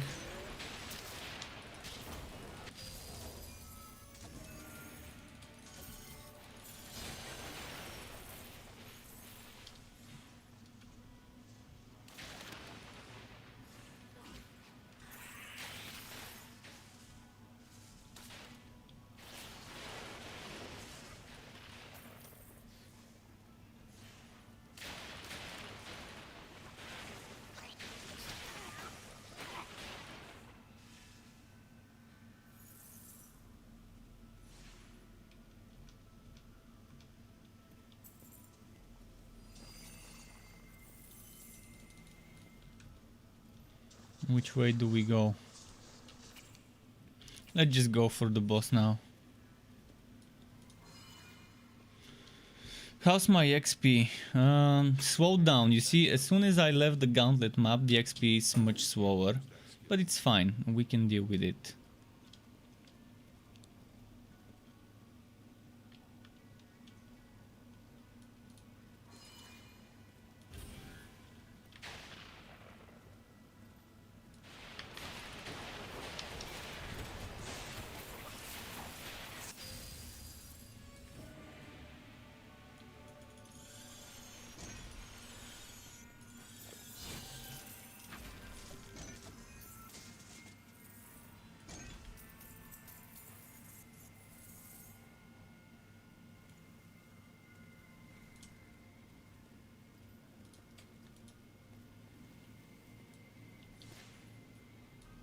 see here.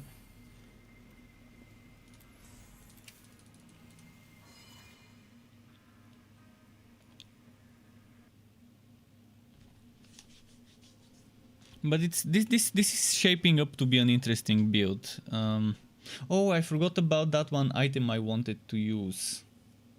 When I was theorizing the items in my legendarium, I totally forgot about the fish, whatever it was. So instead of Winter with Cuirass, I will probably use the big fish.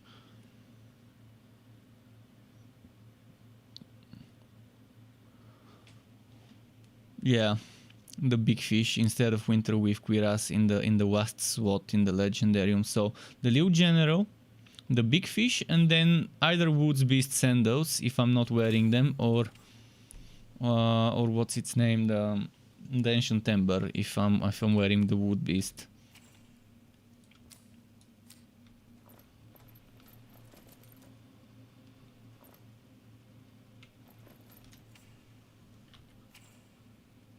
It's not letting me collect my contract rewards for some unknown reason.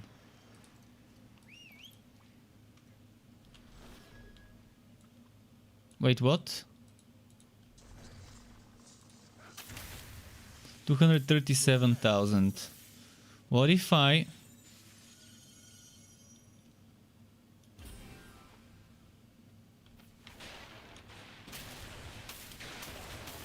$433,000. Okay, that's not bad damage.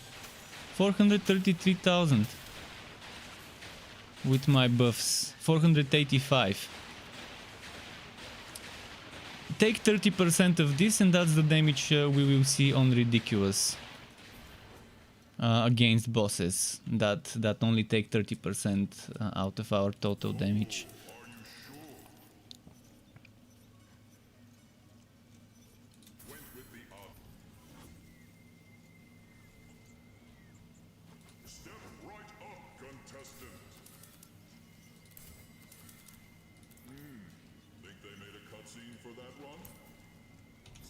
I feel like they'll kill me because there's gonna be invisible falling rocks in this map. Invisible siege, and I wouldn't know where they're falling.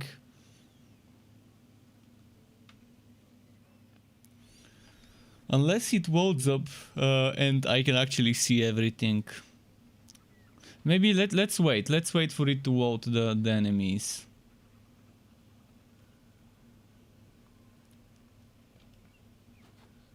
How am I gonna know if it's loaded them though? Well, it's definitely not loaded right now.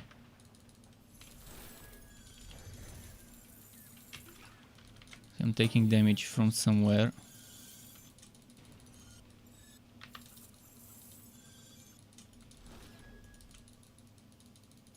Well, I'm gonna hope that I don't die and just run around. Hopefully my Localized Storm is gonna kill it. But the thing is, Localized Storm is ending very quickly because it's not triggering. The game doesn't realize it's hitting, so that means it's not triggering that regeneration, that slow, the effect that slows the dissipation.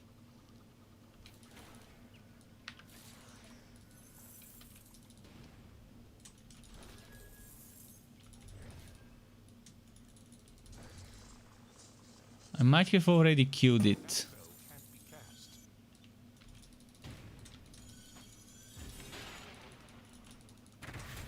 No, finally.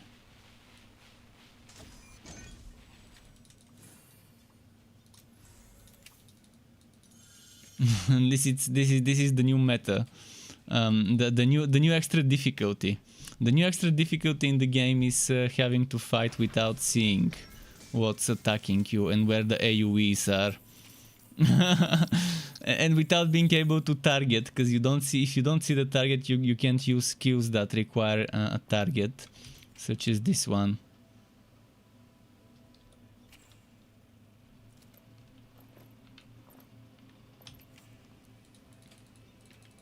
That's the final boss of the game, the invisible desync.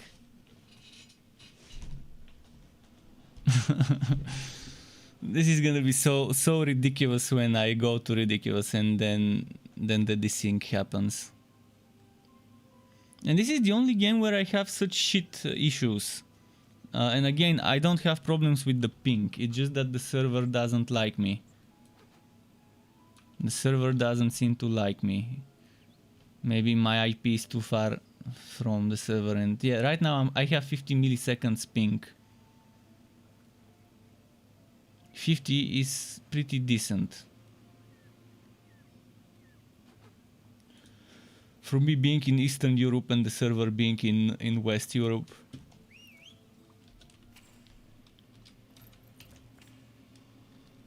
And see, this one, it's not letting me collect my 5 contract rewards.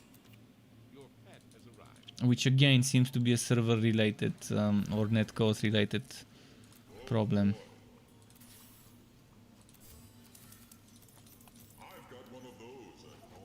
This one can go ugly very quickly, so I'm gonna stick to this one for now. Oh, Gearwalkie. Let's do the Gearwalkie.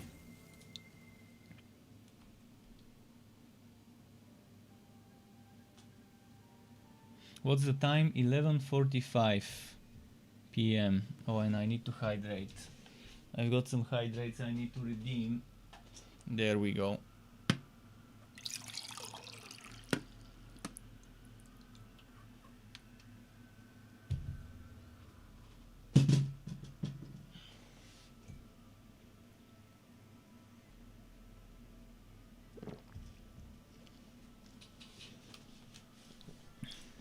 Taking forever.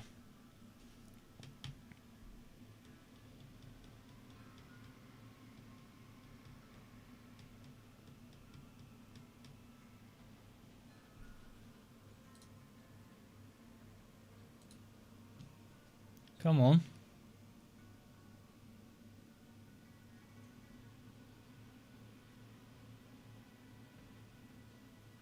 Wow, this is so long.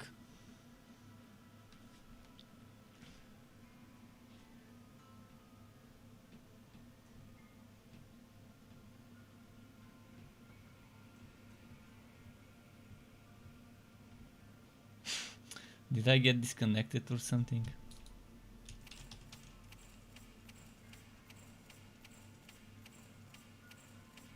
Maybe. Probably. Ah, there we go.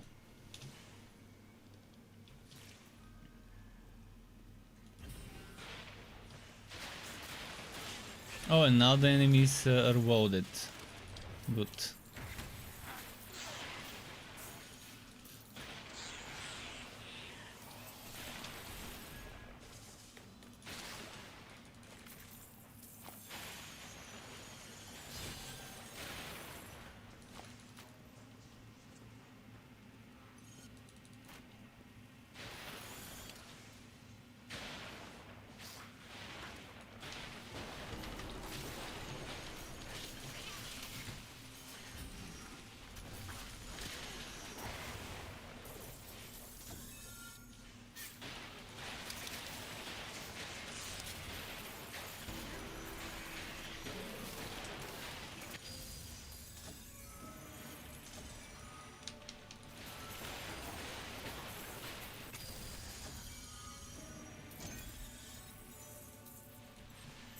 All right. I'm wondering what I should name this this build. Powder and lightning. Gunpowder and lightning. Kegs and zaps. Kegs and bolts.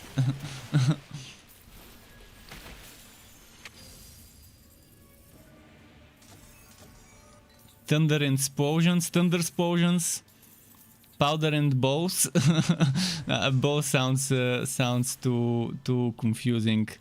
Cannonballs and lightning. Cannonball and lightning. I mean, it's gonna take a while to figure out a short name. It shouldn't be more than 2.5 words by a half. I mean, something like a preposition or something like ant.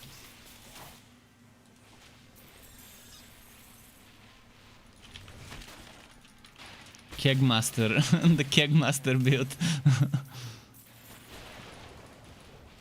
The electric Kegmaster. Kegmaster is too long though.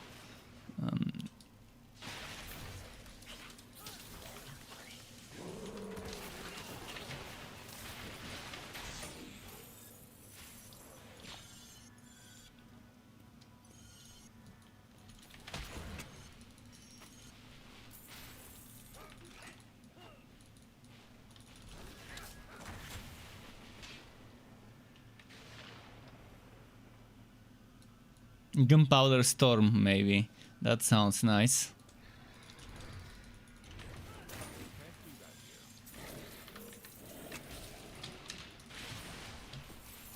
Short-ish. I mean, Storm is a short word. Gunpowder, I'll see how it fits in a thumbnail. If I have to reduce the font too much. But sounds like something that covers the Storm part of the build and covers the Gunpowder from... where was it? From Powder Keg and from Broadside.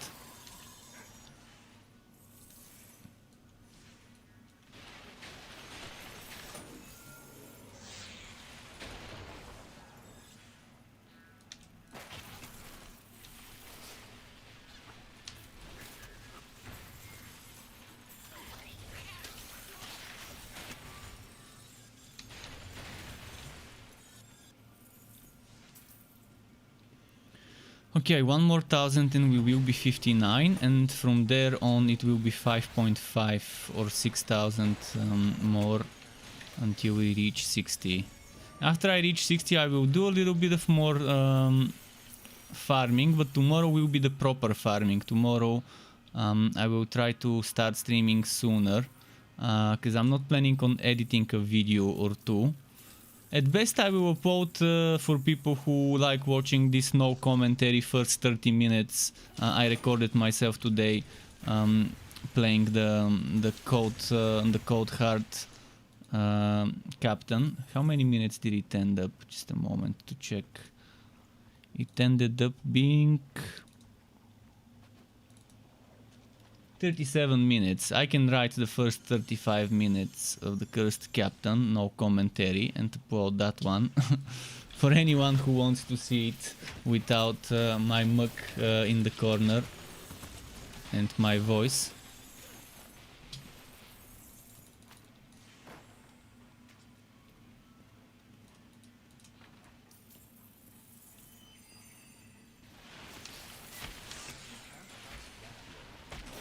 It was until I beat Wide Vault, so it was just doing the main story until Wide Vault, and I stopped after Wide Vault.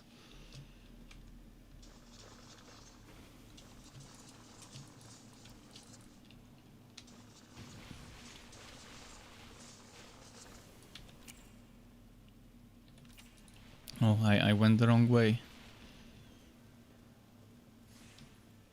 How am I doing with the spectacles? I really need to start collecting some.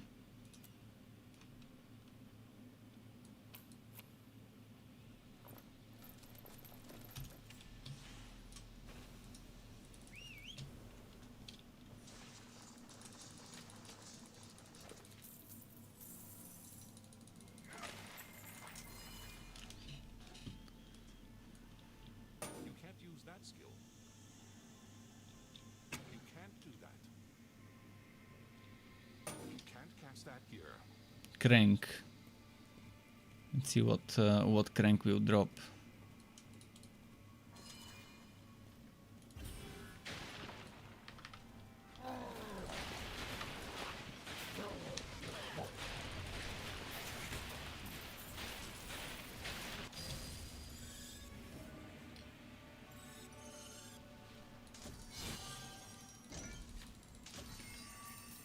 You can't carry anymore.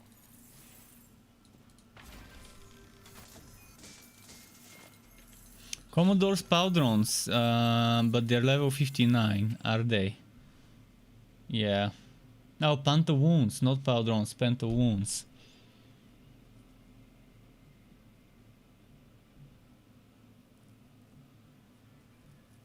Not bad to have it as a base, but I'm not gonna use it right now.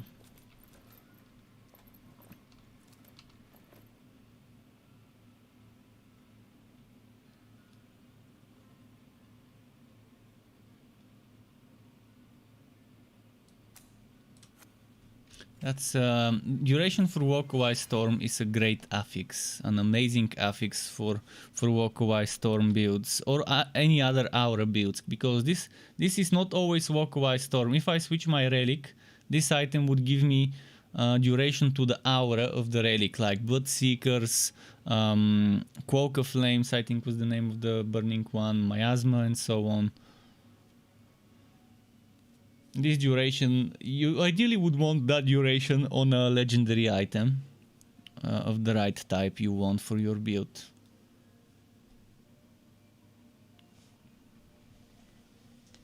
Looking for Sky. I think he was in my wardrobe. He's gone now.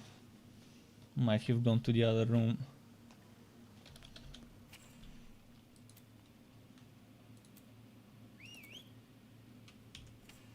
Still can't collect my contract stuff.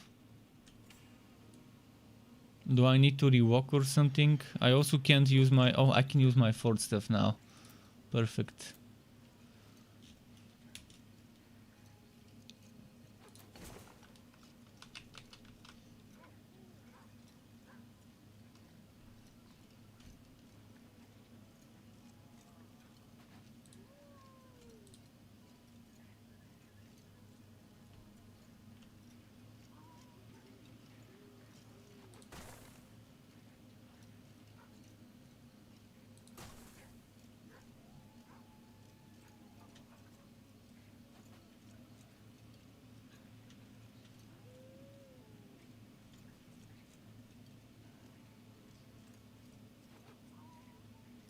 I wish I could unlock some more storage for the captain, but there isn't a jungle or a bronze or a ship related stuff. I mean, the Cursed Captain has the least amount of possible storage. Unless they added new storage. Let me quickly check if they added new storage in the other contracts. I don't think they did. Yep. No new Cursed Captain storage. It would have been nice if they added Cursed Captain version of all the other ones, like Chiseled, etc, and just gave it to us. So that everything I have for the other classes I could have for the Cursed Captain as well. We'll have to make do with 4 storage slots.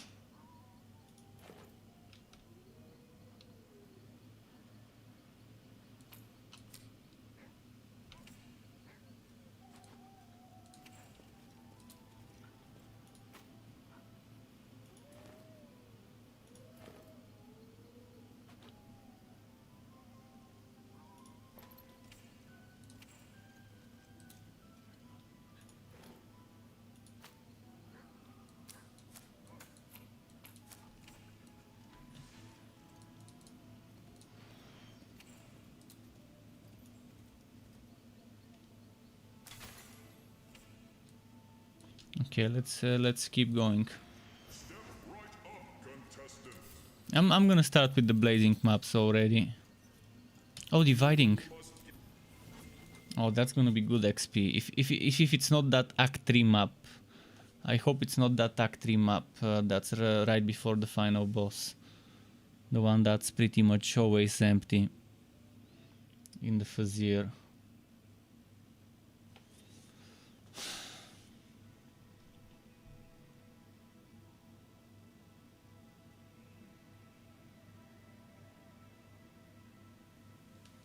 Okay, it's not it. Nice.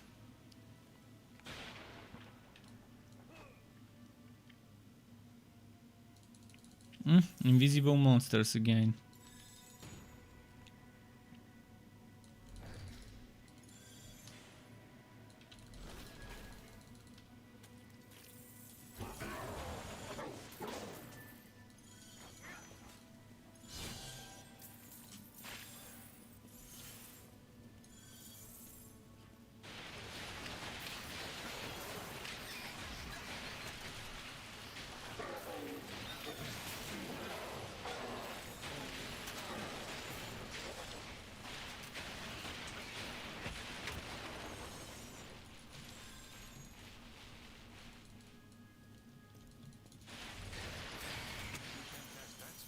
I wanna check something quickly.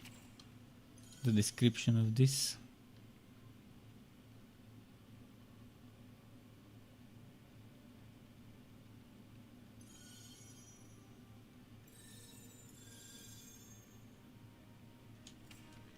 Okay.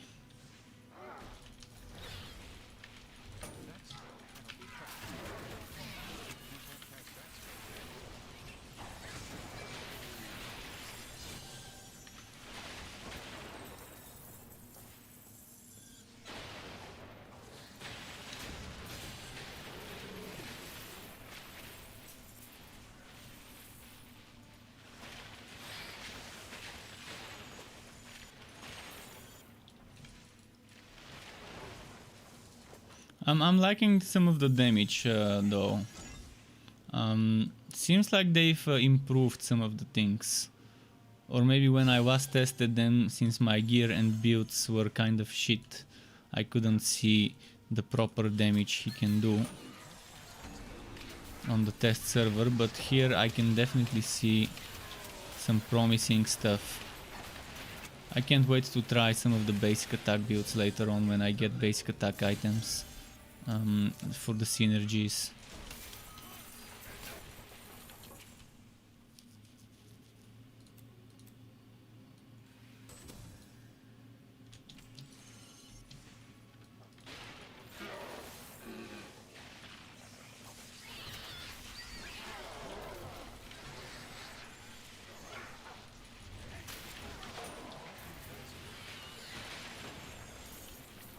Ah, fuck. I wasn't ready with this map. Not gonna waste a dividing map without fully clearing it.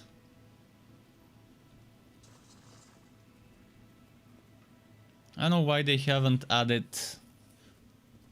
windows to ask me if I wanna enter the portal, or option to spawn those portals away from the player to prevent this from happening.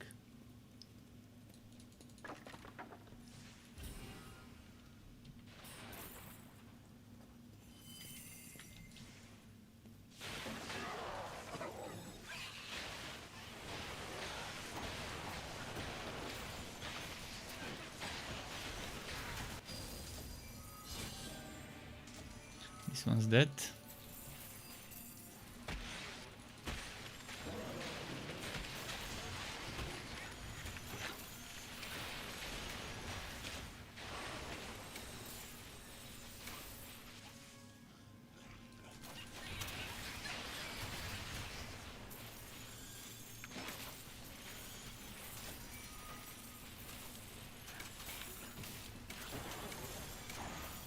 Okay, let's keep going.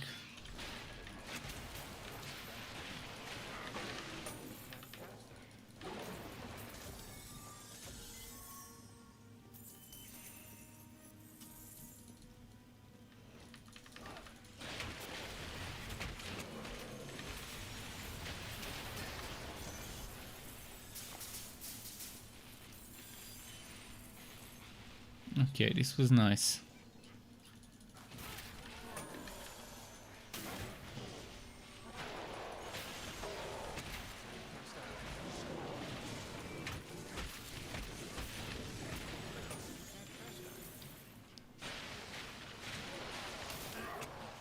What time is it? Midnight over here. 3 minutes past midnight. Well, maybe I can go until 1 or 2 in the morning. By that time I would be level 60 and I may not have gotten the items I need, but I would have tested how it is on Ridiculous without those items with my current gear.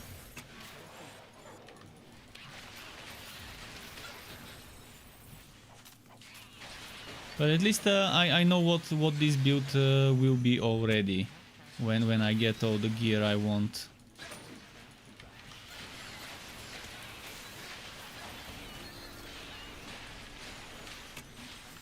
So figuring out the build didn't take long. Thankfully, I was lucky enough to invest in the skills that actually I like and that actually do damage. as well. On the test server, it seemed like some of those skills weren't doing enough damage. Not sure if they buffed them or I just didn't have the tools back then. But this one seemed very weak before, and this one seemed very weak. Now they seem very strong. They seem solid. They seem very solid.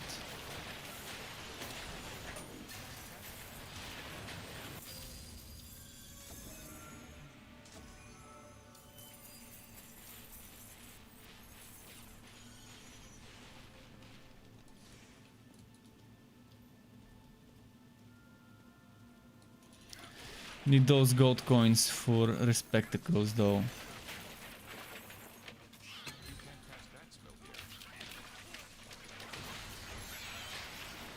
After this build is done, the next one on this class and subclass will be the melee one. Mace melee version. Not sure if I want to use Localized Storm for the mace version as well. Or Chaotic Strikes and the item that gives me a chance to trigger Chaotic Strikes.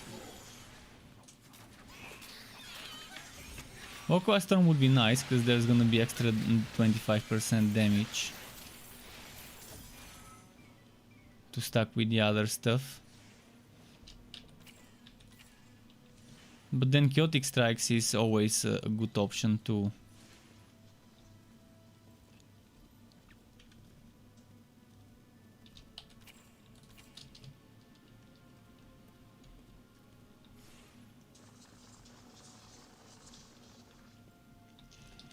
$1,588 XP.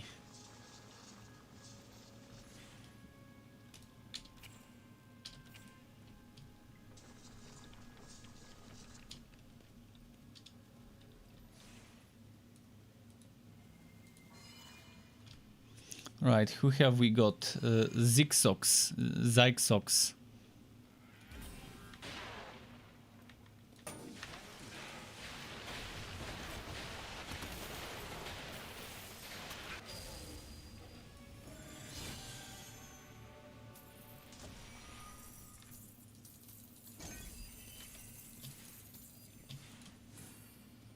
Oh, that looks amazing. A Sakura ferret. Nice. I didn't know it existed. It looks so weird. Sakura ferret. I still like the other one more. I like that forest spirit one more. This one. I can't click it to show it, but this one I like more. But the Sakura Shiba Inu is also pretty nice. All right, let's keep this one.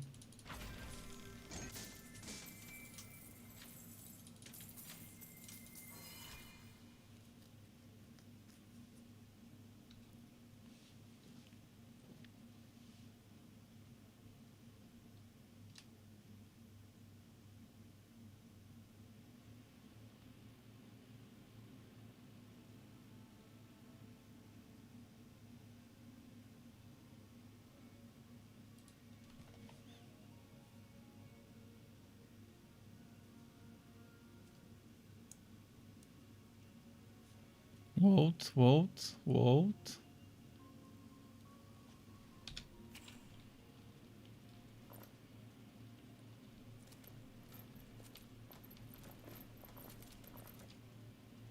Actually, let's keep something as a spare. Not any of those though.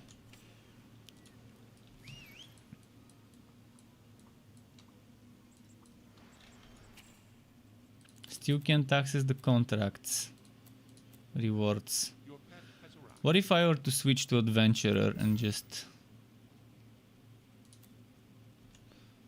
see how that goes?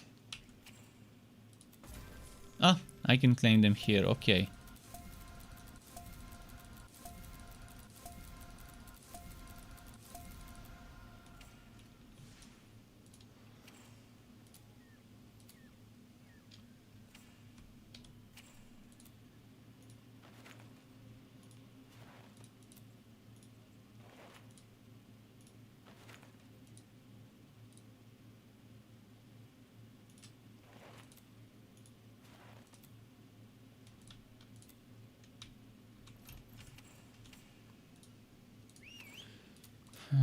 Where did this go? Here. Oh, let's go and remodel, by the way. Let's look at some of the remodel options. Your pet has arrived.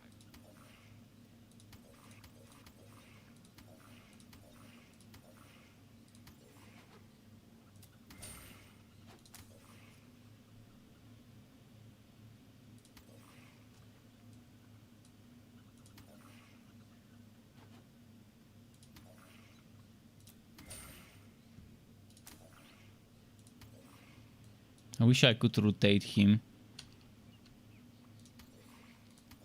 Maybe I can rotate like that.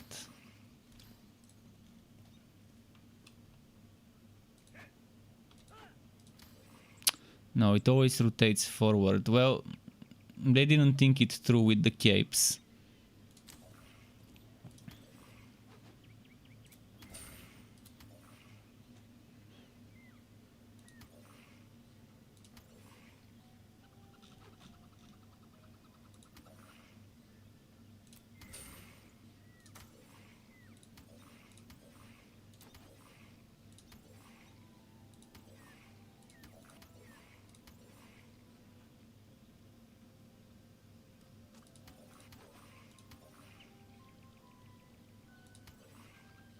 Wondering which one to pick.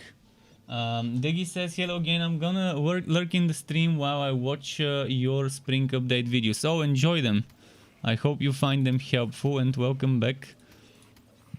There's some swagger. He's got some nice swagger with his with his gear. Proper military looking, like old school military. I'm thinking of this one. This one looks sick. I want something that that synergizes with Electrode. So some purple or pink, dark pink or something like that. Magenta. Either this or this or this.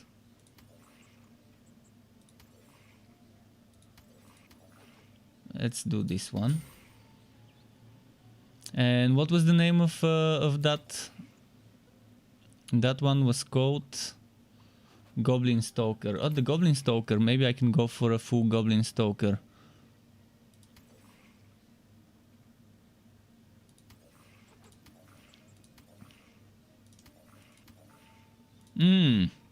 I like those.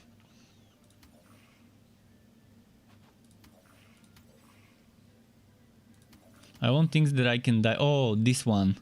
Insected can fit well.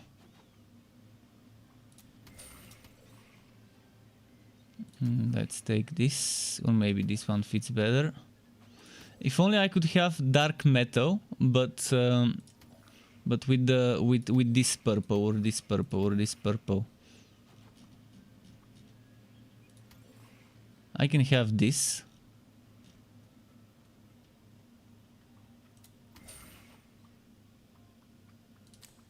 And let's transmog the gloves.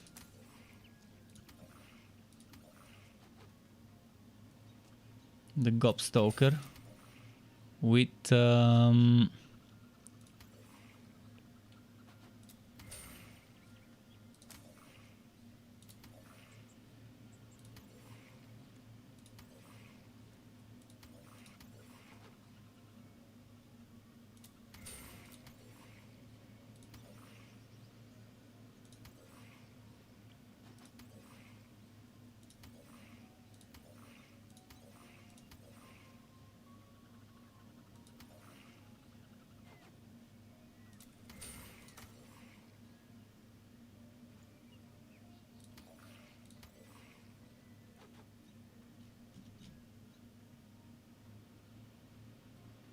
where is Robin's nest? Robin's nest.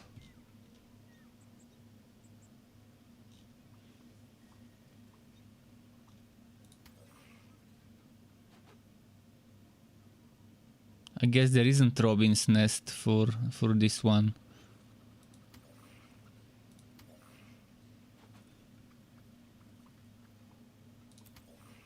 Okay, let's look for the legs. Robin's Nest die. Is there a Robin's Nest die? I don't want this much brownish. I want something more similar to purple blue. That kind of hue.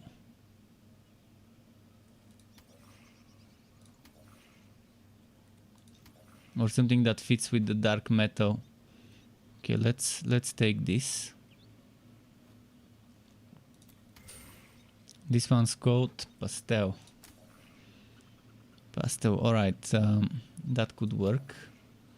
But why is it again orange? It's ruining the whole picture.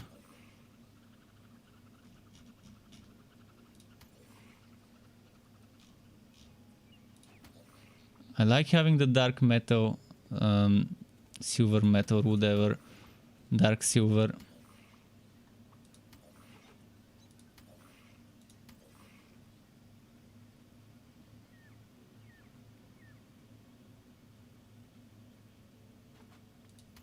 It looks like Iron Man with triple things on the chest, with this armor.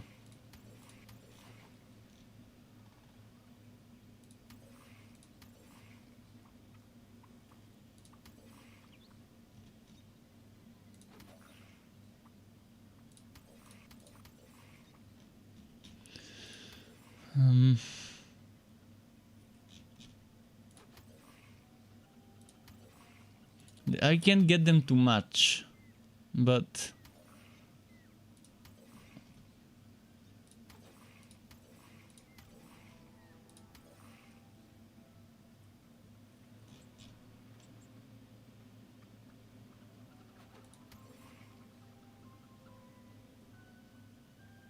at least this one matches with the shield.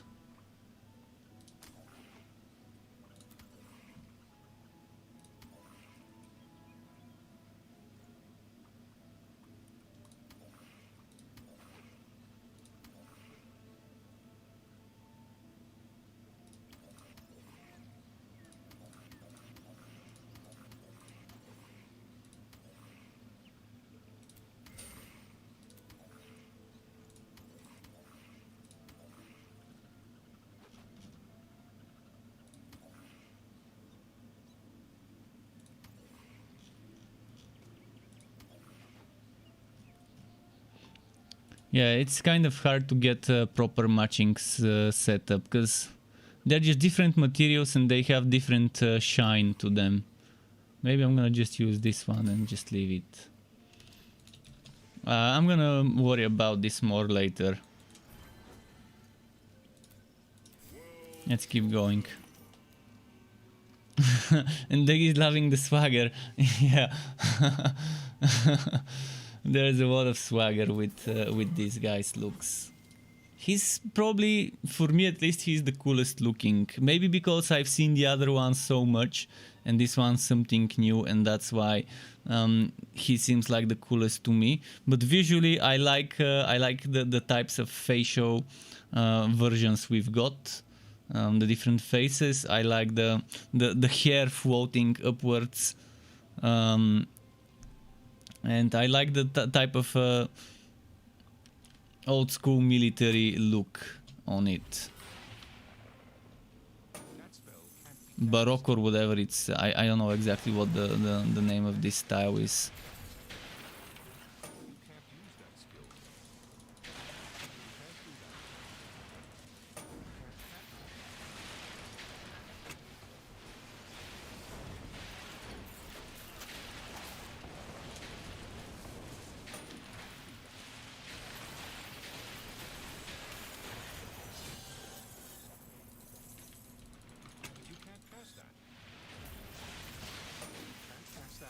Getting close to 60. Probably 3-4 more maps, depending on how big the maps are and how much of them I clear. And most importantly, the density. This one doesn't seem to be great in terms of density, does it?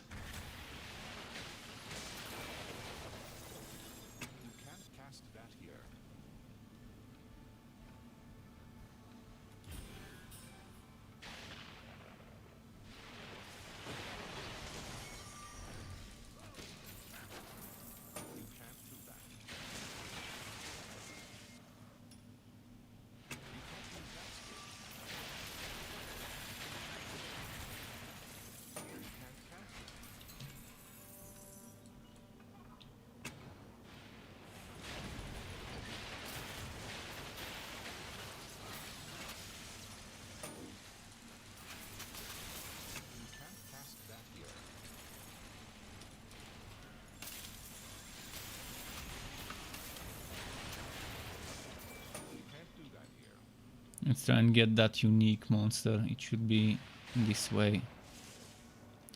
The Trench Resner.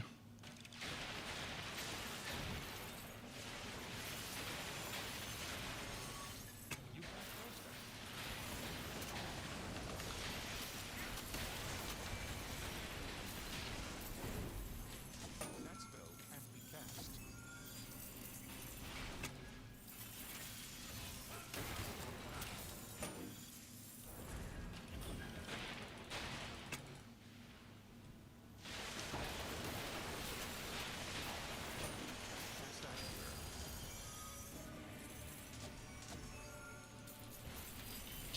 You can't do that.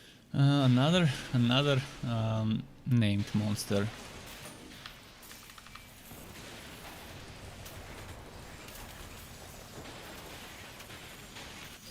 That spell can't be cast.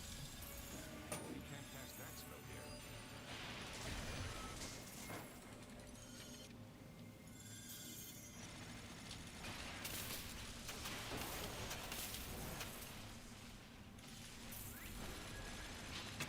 use that skill. Cast that spell here. That spell cannot. Maybe it's best to end this map quicker and start the next one.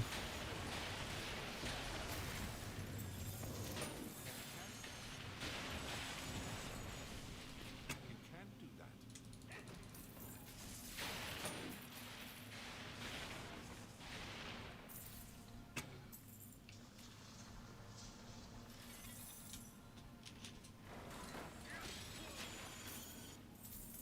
You can't use that skill.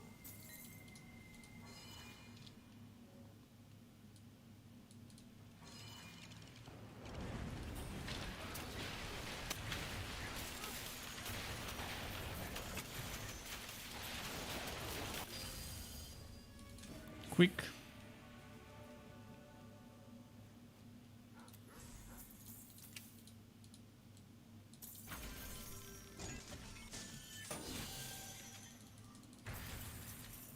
You can't cast that here. How am I doing with the coins? 14,000. Man, I need so much more coins for the spectacles. I'm probably gonna do 2 days of farming. Tomorrow and the day after tomorrow will probably be farming streams where I'm focusing on getting gold and spectacles. I mean, I need to have 70 spectacles ready so that when I start making that video, the quest skills showcase, I would be able to level up every skill to level 10. Then unlevel it and level another one and so on.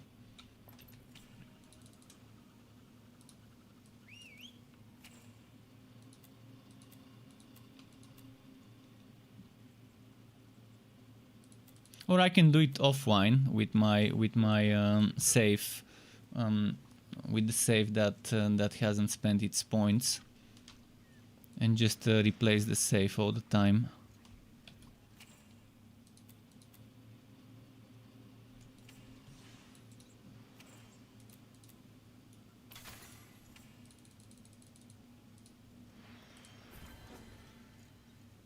If someone needs save files, if you want level 60 save for the Cursed Captain for any relic, I've got an archive with 5, one for each relic, level 60 without any of the skill points spent, maybe just the first 1 or 2 skill points spent. But it hasn't done any quest either, so you would have to do your story quests with those. But if someone needs them, let me know and eventually I can upload it and give you a link if you want to experiment offline with some of those.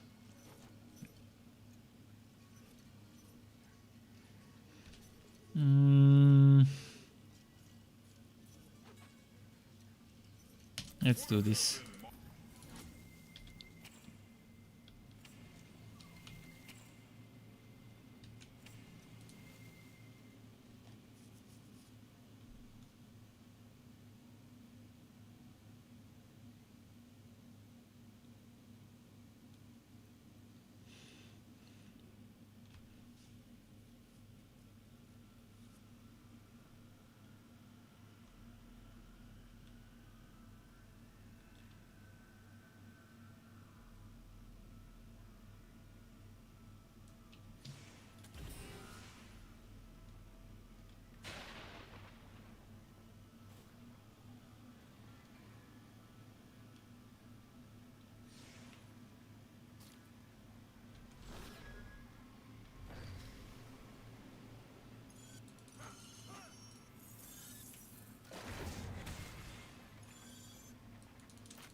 What's my XP? 3300. Okay.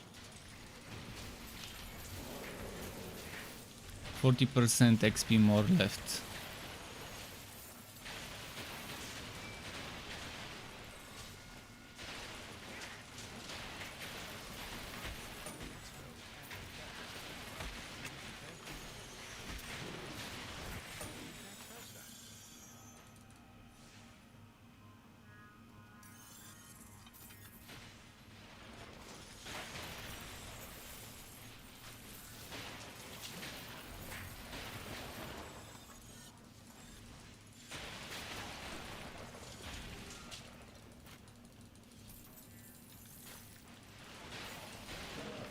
See what's here. Swagger. Oh, and another one.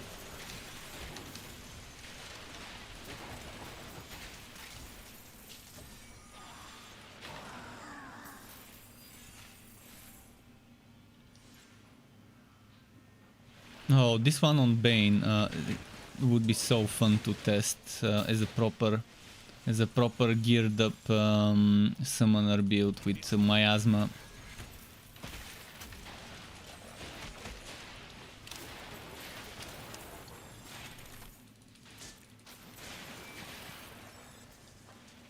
The third one I level up will be Bane, because I decided to make my second one Cold Heart. We'll see, I might reconsider because I do have one leveled up Cold Heart hero, and I could probably use that leveled up Cold Heart hero for the Cold Heart skills showcase. My Cold Heart Disc Mage.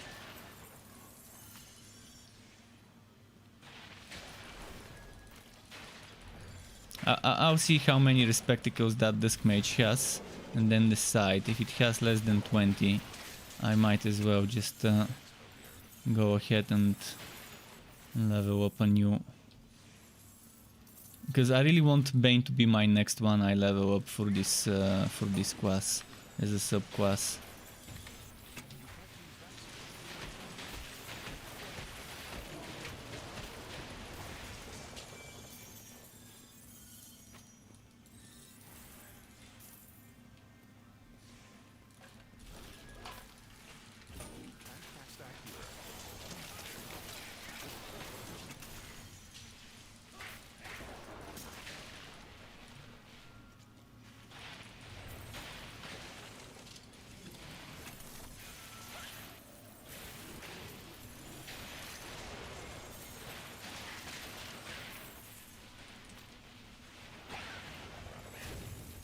$4,000 XP, we're getting there.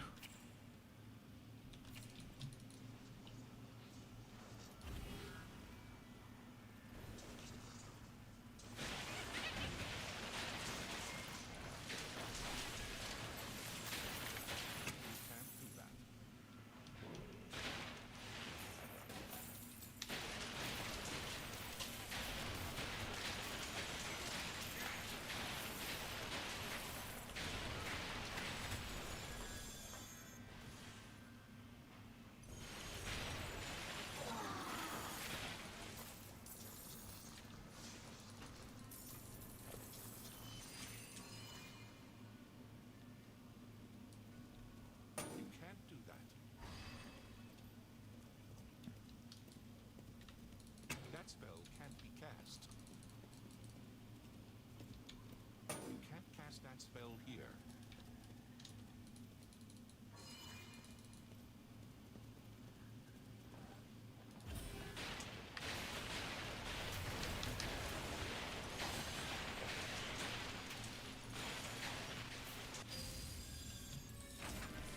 Okay, we are done with this one.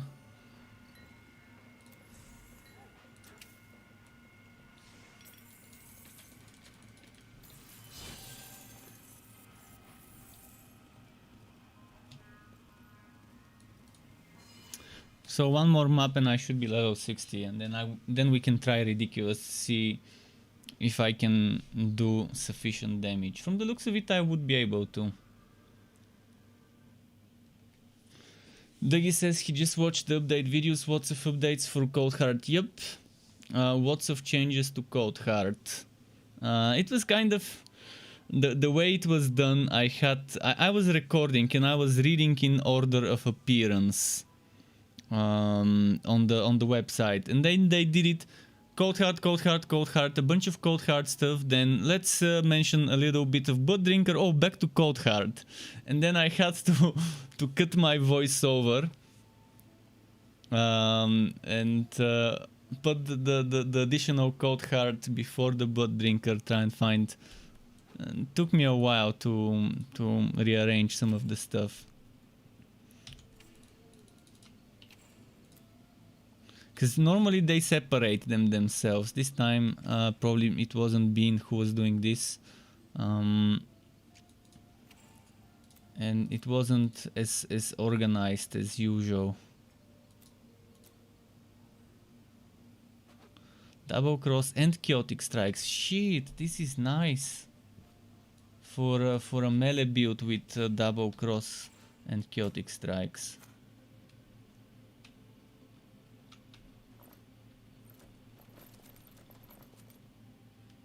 The only thing missing is a little bit of crit chance there.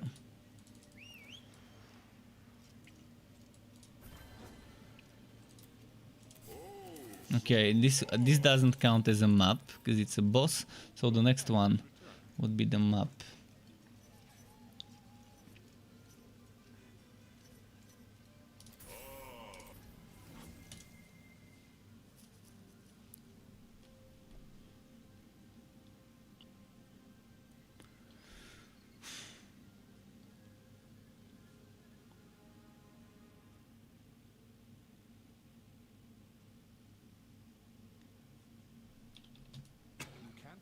That here.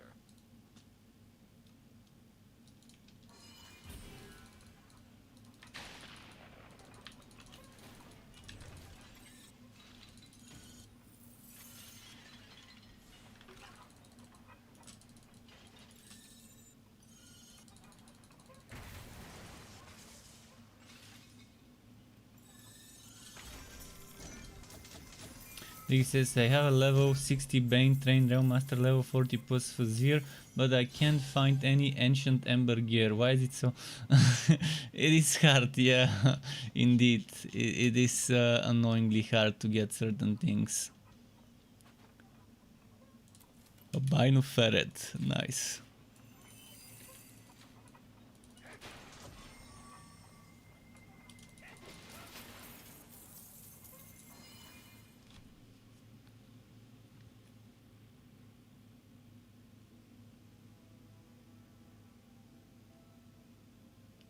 Is it faster to just do boss maps or full maps? Depends what you want. If you do boss maps, you're probably better off farming Respectacles this way. Because Respectacles have a much higher chance of dropping from bosses and boss chests. So if you need Respectacles, that's probably the way to go, doing boss maps. But if you need items, the best thing you can do is Gear Wookie dividing maps. And if you're further in the Fazir, if you can get the triple combo is Gear Wookie dividing and Uniques. Yeah, eventually I think around level 150 Fazir, maybe even earlier than that, you can get this combo. Because you need Uniques or not Uniques, and what's the other one? Dividing. One of those two needs to be built in. Like how right now for me the built-in is Plague Bearer. So over here one of those needs to be dividing or Uniques. And then when you combine that with the other one alongside Gear Wookie, that's the best thing for items to farm. But if you want the best possible stats, you have to go to 249, 250, 251 of the Fazir. If you want the best possible stats, not just drops.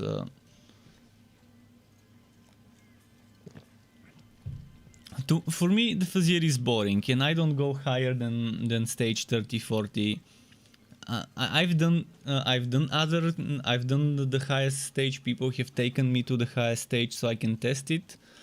And it's not like it's not doable, it's just boring. I mean, as long as you do it and you get items with better stats, it's doable. And you keep it's the most boring thing in games, that type of power creep.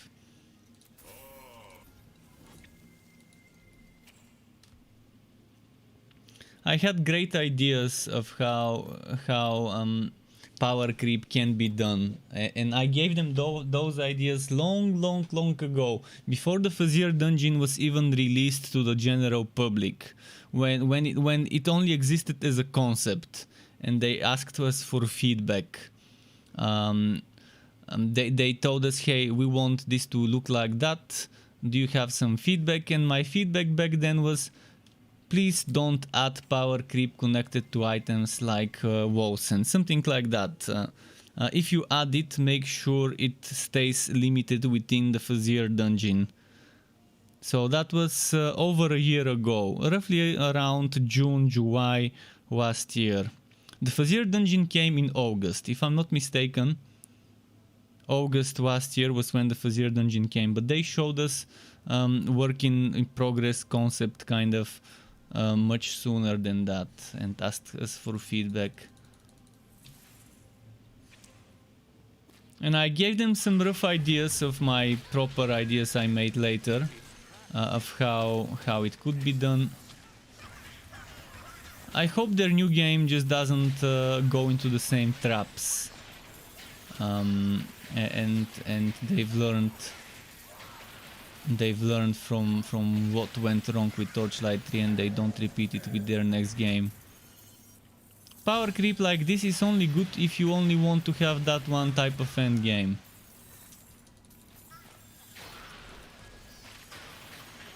But if you want to have variety, you gotta think how this will affect the other types, the other end game activities.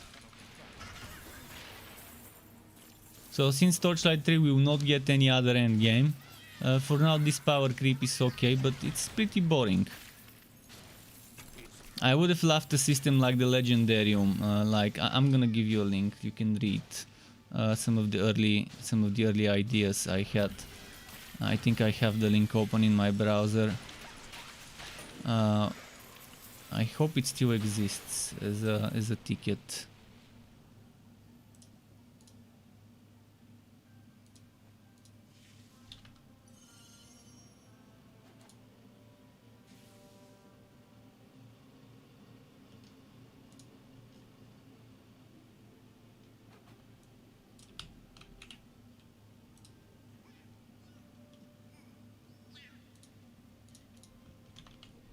Ah, I hear something attacking me. I'll just park myself here. What was the name? The name was Fuzzy. No, let's say gifts. Gifts. This is a very old version. Right now, I've kind of come to a better idea about how this can be done. Why I don't play Last Epoch? Because there's something that feels wrong about the game. I can't even explain exactly what feels wrong, but whenever I play the game, I have that feeling that something's not right. Maybe it's how annoying it is to want and try to respect. Maybe it is the bad performance I get when I play the game. Maybe it's the difficulty of certain things. Maybe it's the visuals of the game. I don't know. There's something about Last Epoch that just doesn't feel right. And this idea, the Fazir's gifts, was one way of how we can do it. Since then, I've evolved this idea into what could be a tarot cards. So instead of gifts trinkets, it could be a deck of cards, and you collect cards, and every time you complete a certain boss stage of the Fazir for the first time, you get a new card, and this card you put in your deck, and then you have a hand of 10 cards or 5 cards or whatever. X number of cards as a hand, and in that hand you kind of have something like the Legendarium, where you can choose things like damage, HP, crit chance, crit damage, things like that, to fill in the gaps of your build. And you unlock those as you go further and further, and as you start progressing the Fazir, you start getting cards with 2 bonuses, not just 1 but 2. For example, HP and poison defense, HP and fire defense, things like that. And those would you would only be able to put the blue ones into the blue and orange sockets, whereas the white ones with only 1 stat you can put in all sockets, in all slots. Similar to how artifacts work in Magic Legends, something like that, with the exception that in a legendary slot you can put a blue and a white. If you don't have a legendary, it's not limited to legendary, but you can't put oh no, I mean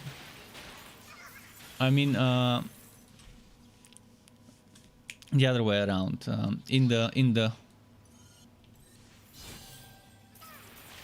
Actually, yeah, that's what I mean exactly. In the legendary you can put a blue and a white, but in the white slot you can't put a legendary, and in the blue slot you can't put a legendary. In the blue slot you can put white and blue, in the legendary slot you can put white, blue and legendary. And yeah, deciding your 5 or 10, whatever the number is of cards, that would have been so much more fun than the way the Fazir works right now. And that would have contained the power creep just to the Fazir, because you would get this bonus only while you're inside the dungeon as extra stats somewhere on the side.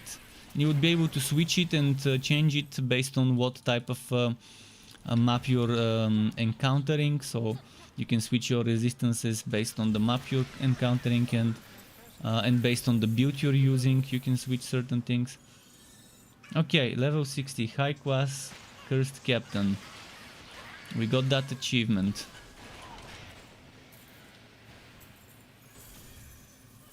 I can finish this map and switch to Ridiculous. And this tarot card system would have fit well with the card design in the Fazir.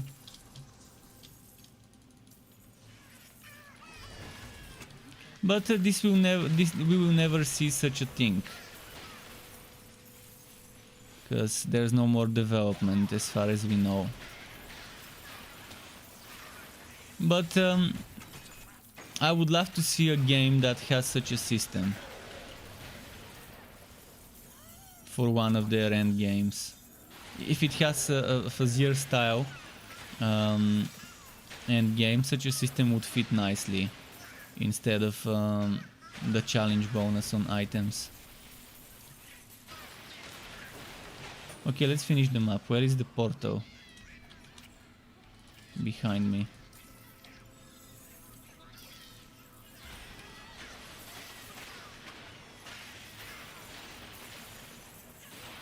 Oh, not this way. Shit. Which way? That way.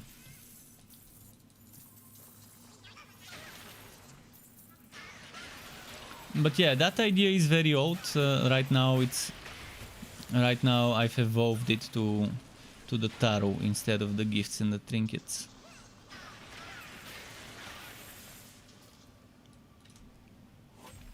But it's just a placeholder. It could be named whatever they want to name it.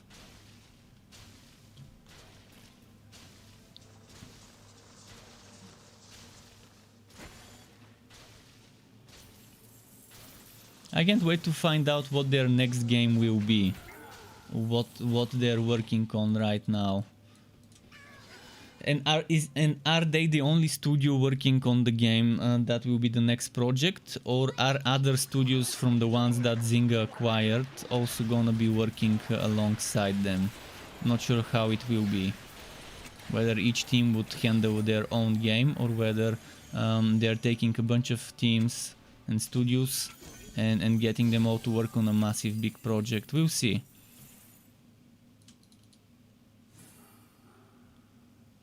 I hope their netcode is better. It might sound offensive, but I don't mean to offend. I just call it for what I'm seeing. Since day one, the server, the netcode, the server performance has been the most problematic in this game. Double crosscode the crew. Sky, you have food here. Come.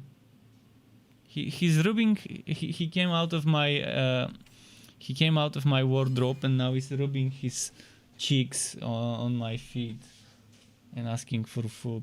Come here. Here. He hasn't finished the food from earlier.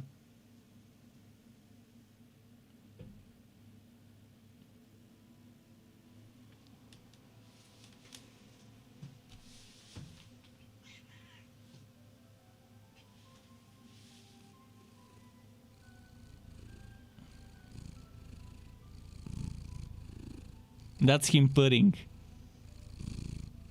when he wants food.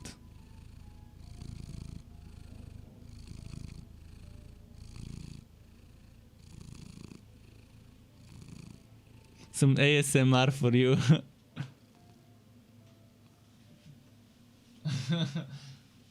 Purr. Then this loading's long. Okay, we're switching to ridiculous now, by the way.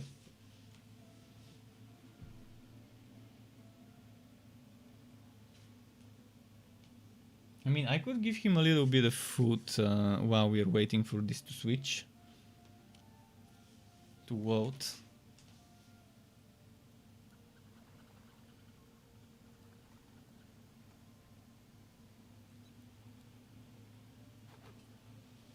Let me quickly go give him some food.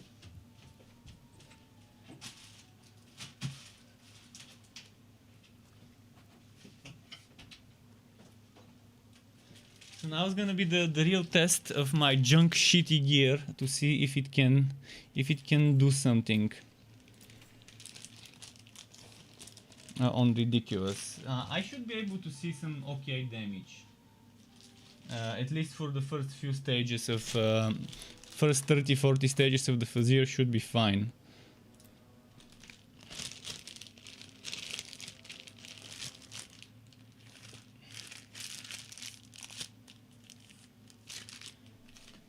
Come eat. Come eat.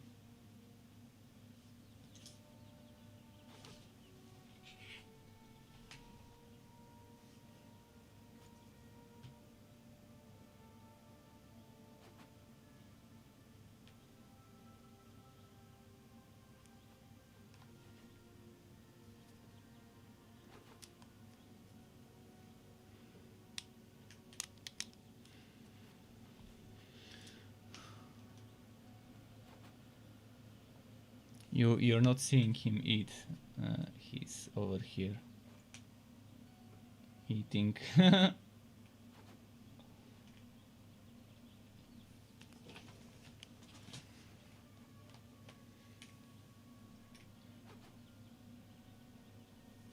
Okay. Ridiculous. Here we come. For you, potions for your little friend.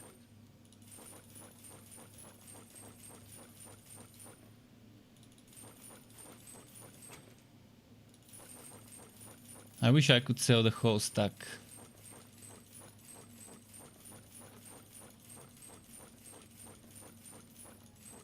Also that thing stacked in bigger batches, bigger stacks.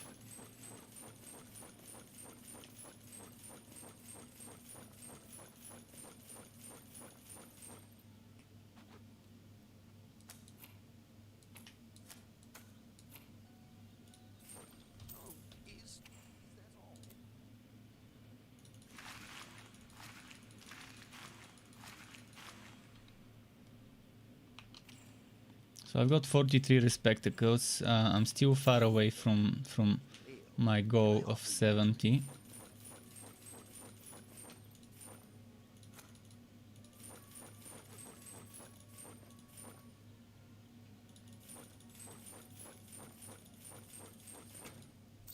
next time.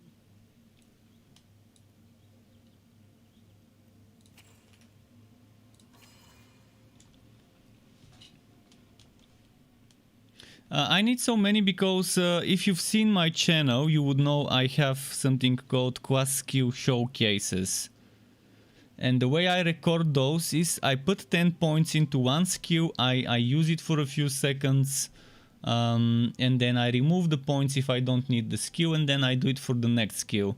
Meaning I want to have every single skill at level 10, record myself for a few seconds of using it, and then I talk about the skills and show them to everyone fully upgraded.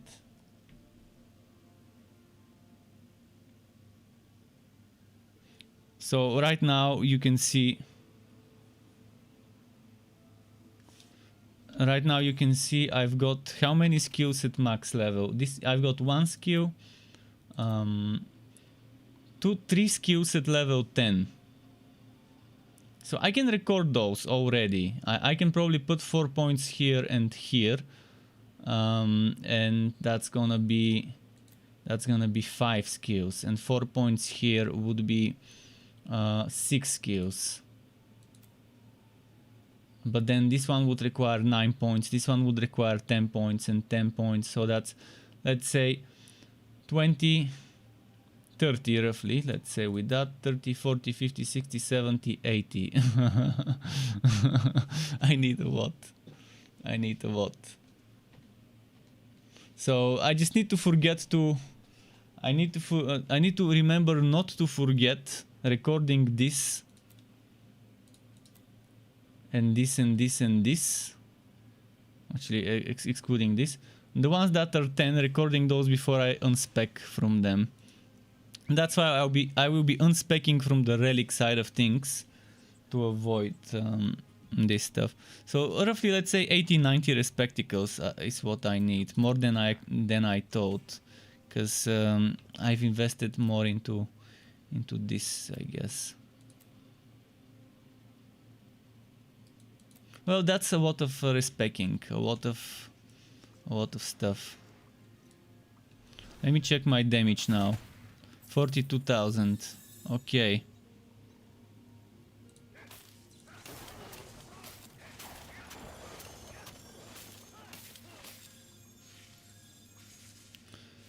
Okay, what if I do the buffs?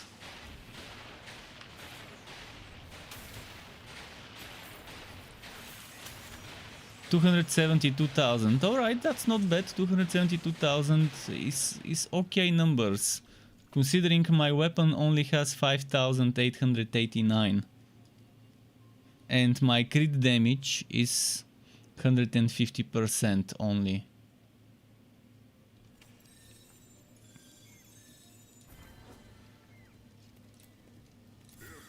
If you consider those things.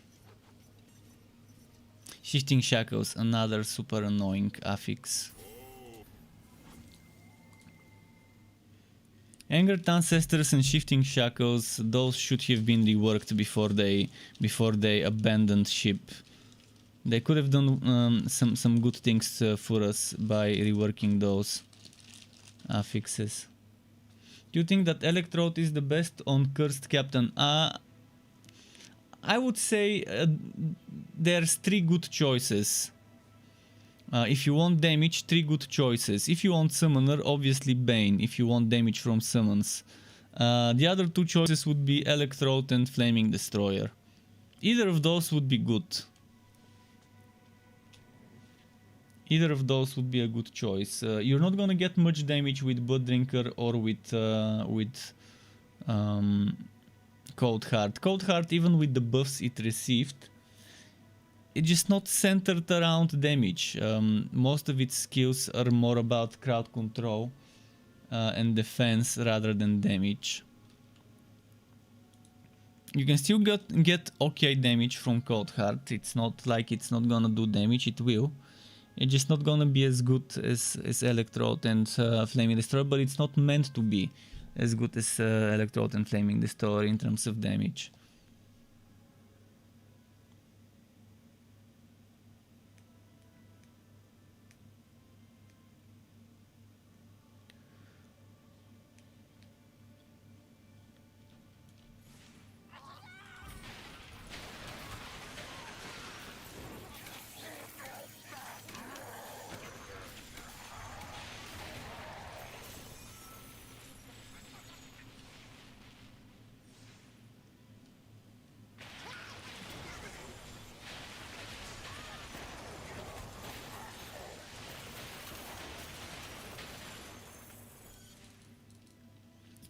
Okay, ridiculous. Right for now I'm doing okay, but that's for now.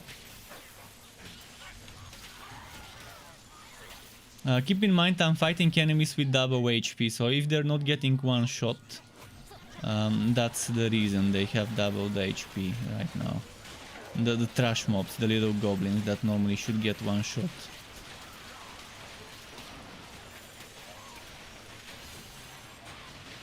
But yeah, I'm satisfied with what I'm seeing.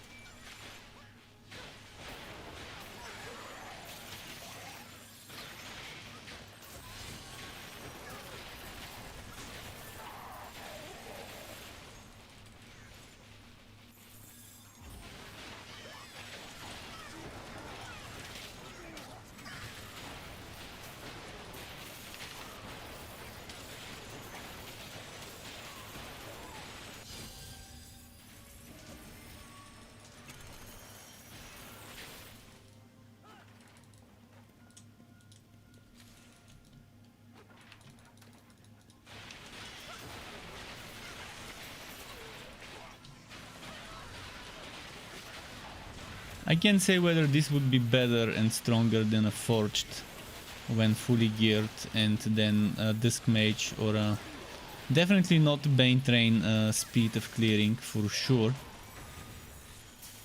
But it's still clearing reasonably quickly for the damage my items give me for my current gear. ZAPtain is not as fun, yeah, for sure.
At least I'm surviving and I'm not getting my ass handed to me.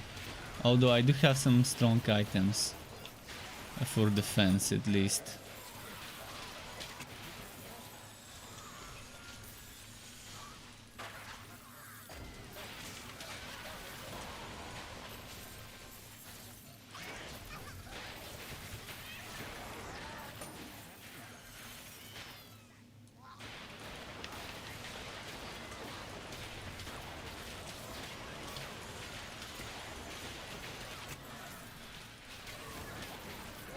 But it's better than I expected when I created that hero yesterday. Better than I expected that it would turn out. And once I get big fish, that's a lot of extra damage from broadside. So we shouldn't forget that I don't have my setup fully configured yet. The wounds are not an issue because this is not a wound build. This is exactly the opposite of a wound build. I can remove this and then I have 0 wound consuming skills. The thing is I want to have a wound consuming skill so I can trigger this one for 20% damage. It will be 20% later because I will be wearing it alongside the chest and the helmet of the set. So I'm thinking of either using Maelstrom or using Fire. One of those two skills is what I'm thinking of using as a wound skill. I mean, I could use Plunderbuss as well and do range damage.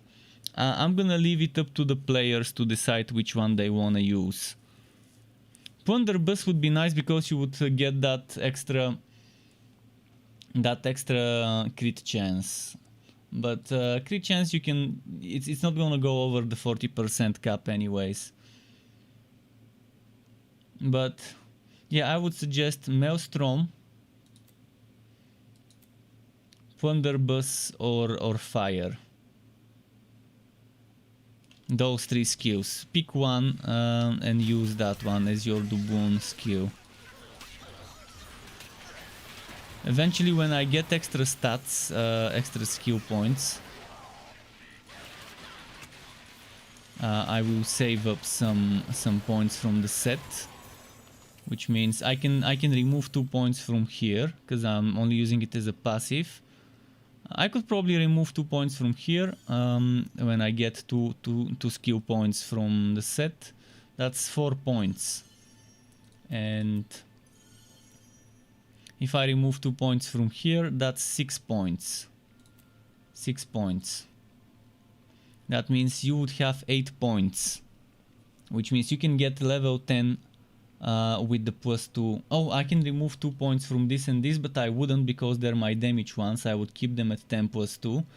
But that means you can have tier 3 Fire or tier 3 Blunderbuss or tier 3 Maelstrom.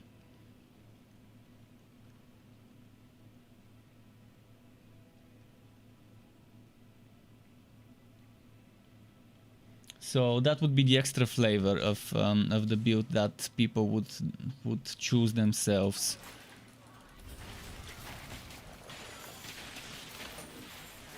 Or they can take another cooldown skill like double cross or whatever, or the chugging one.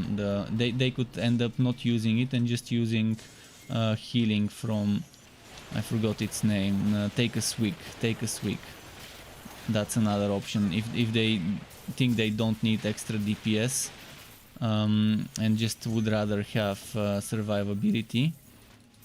Take a swig is a good alternative there, another skill on a cooldown. But yeah, the main idea was let's make a build without relying on Duboons at all, or minimum Duboon reliance, so that on boss fights, even if I don't have Duboons at the beginning, I can still burst that damage without needing to build up my Duboons first before I can get damage going.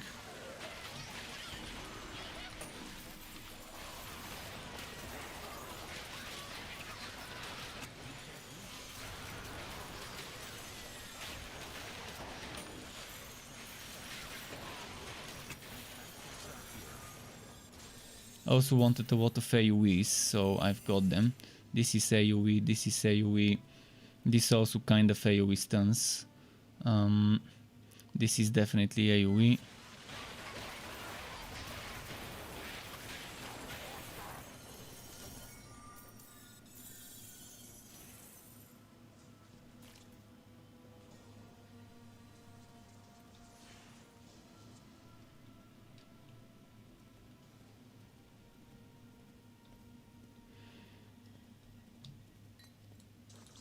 Yeah, I'm happy with the results, and that's good.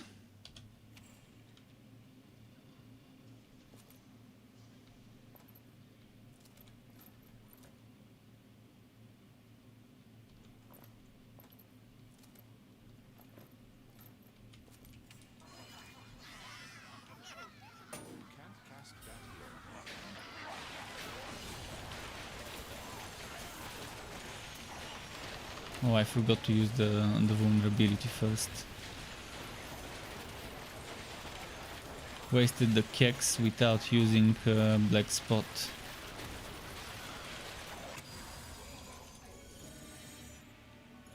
Ideally, I want to start with Black Spot, and then switch, or maybe start with Imbue Relic to get energy and trigger the Liu General, then Walkaway Storm, and then Black Spot, then the Dread Banner, or maybe the Dread Banner before Dread Spot. But yeah, that's the buffs are from here. This gives us damage. This gives us damage by triggering the Liu General. This gives us damage. And then if I use this, I get some extra damage, and then I can use things like Black Spot, Broadside, and 3 Powder Kegs. And Broadside with the big fish would be extra damage.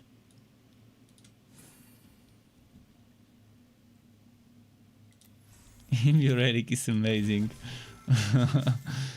But yeah, if RNG is showing you the middle finger, there's not much you can do in this game, unfortunately.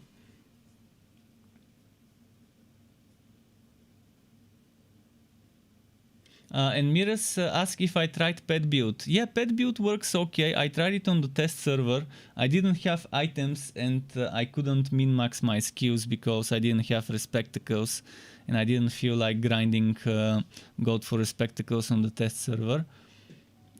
If you want a pet build, I can make you one in theory and tell you which skills to invest into. But with Bane, pet builds can work. You would want 4 skills. You would want Maximilian, obviously.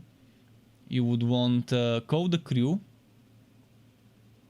You could take Ghost Ship optionally for extra 3 summons, but I would say Maximilian, Code the Crew, and Fire. Those 3.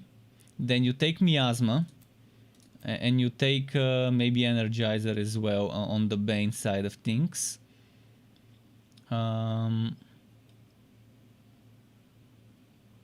Then you would take Black Spot, because there is no reason not to take a Black Spot in any build.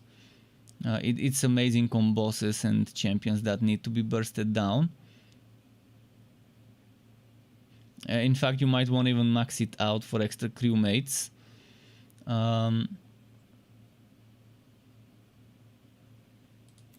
Then you might wanna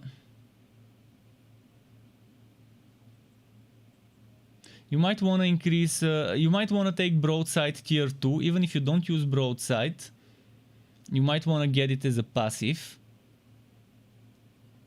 And you might wanna get the energy recharge rate, but prioritize getting this energy recharge rate over the other one. This one you definitely want to get for extra cooldowns as tier 2. This one, as I mentioned, maxed out would be great. And since this one is considered a piracy skill, you might want to get the damage for piracy skills, and you might want to also get the damage for curse skills, but since you're maxing this one out, you don't need to worry. So I would say 10 points here and 10 points here. And 10 points here is 30. 10 points into Miasma is 40. 5 points into Energizer would be what, 45? And then you would put 4 points here because you would have 2 points from the set. That means 49 points. Then you would put 4 points here, that's 53. Damage reduction I would take, so 4 points here, that's 57.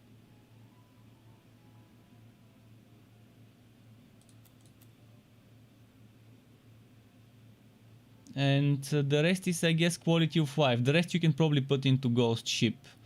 67 if you put 10 points here. If you don't want 10 points, you can put 8 plus 2 from the set, but it's nice to have 10 plus 2 from the set. And that's 67, and you still have 3 more points to put elsewhere. So maxing, let's say you max, oh, the Dread Banner, I forgot. So instead of maxing this one, max out this one. Or at least get tier 1 here. So those 3 points that you have left, you could put into Dread Banner. But if you max out Dread Banner, you get better cooldown. So it's gonna be just a tough choice at the end, whether you max this one out or take it for tier 2, or you max this one out. But yeah, those are the skills worth mentioning for summon build. And on Bane you want to take the equivalent of Walkwise Stormcoat Miasma and max it out to level 10, and you want to take this one. The rest is not really necessary. Or if you don't take Energizer, because let's say you have a build like me with Imbue Relic, which means you don't need Energizer, just put the extra 5 points from Energizer into the minion damage, the 25% minion damage. That's gonna be the better option. I don't think the calculator has it right now. Let me quickly check the calculator to see if they added, if Papi added the new class. No, it's not there. So I would have shown you on the build calculator, but I can't.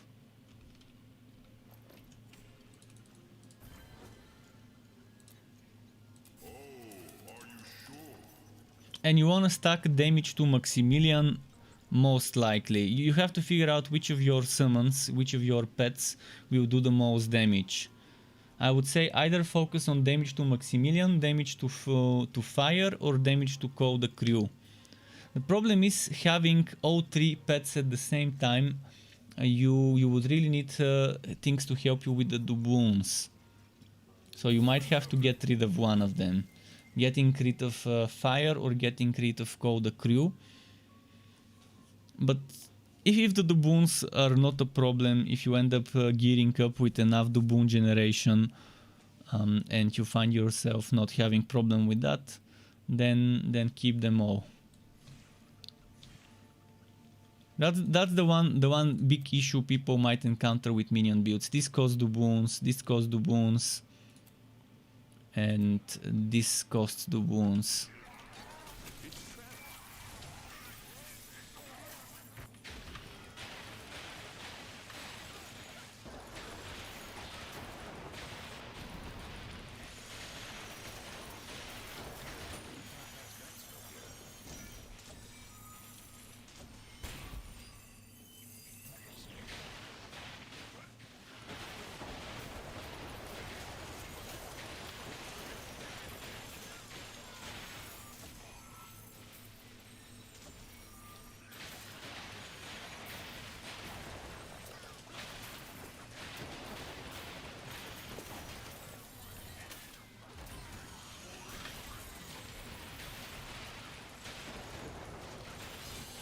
See?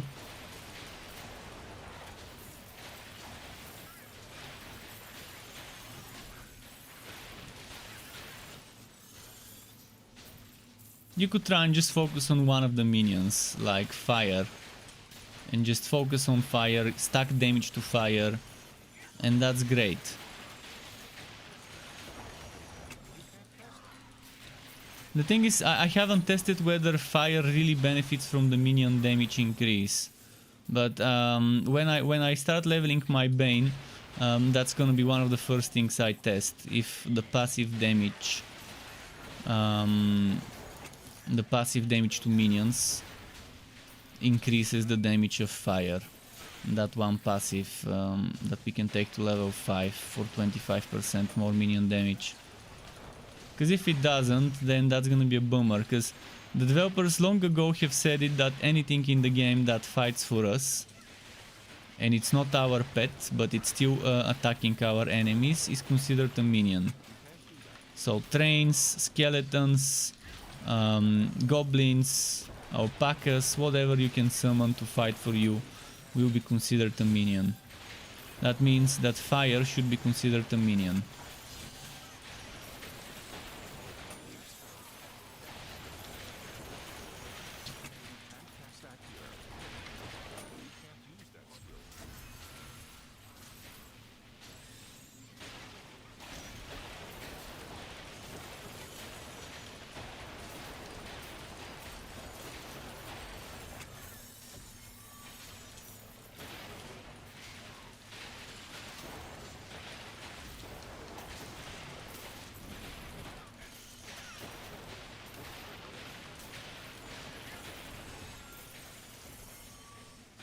Damn, it's I'm starting to get used to it and clearing even quicker and quicker.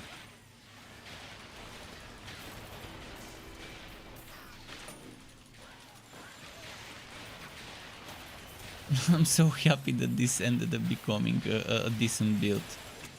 From what I'm seeing, I can say maybe it's not the best, the most DPS-y, but it's reasonably good to recommend it to people and say, hey, this is a build you can have fun with,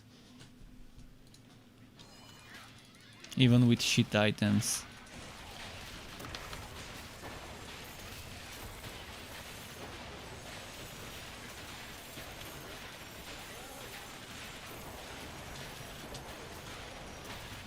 Oh, I forgot to use the black spot for vulnerability.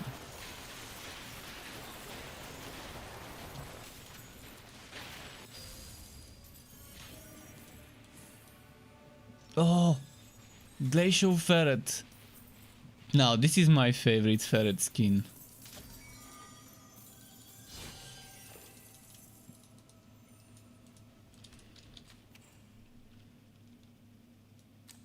And I got decent winter weave pants. If only they were with more stat bonuses to compare with the ones I've equipped, but they're good. Bleed duration, blind duration I don't need, but nor do I need chill duration. And they don't have socket, unfortunately. 4 levels to Maelstrom.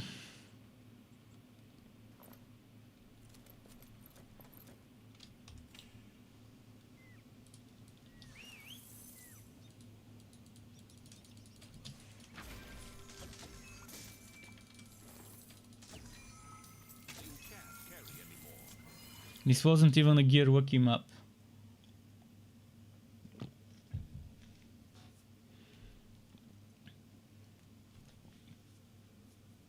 So the skills you're seeing right now is what I would say is your just hit 60 setup.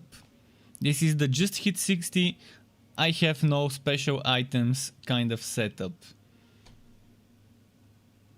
Like, let's say I don't have Commodore items, I only have leftovers from my other heroes. And that's gonna be your skill point allocation. 10 10 6 6 1 10 6 10 5 1 5. So it's 16 curse, 21 electrode, 33 piracy. This will change when I get extra 2 skill points to cursed and piracy, as I mentioned. I will remove 2 points from this, I will remove 2 points from this, and I will remove 2 points from this. And most likely put them in here. Or remove that point and just put 8 points here and play with this to test how it is.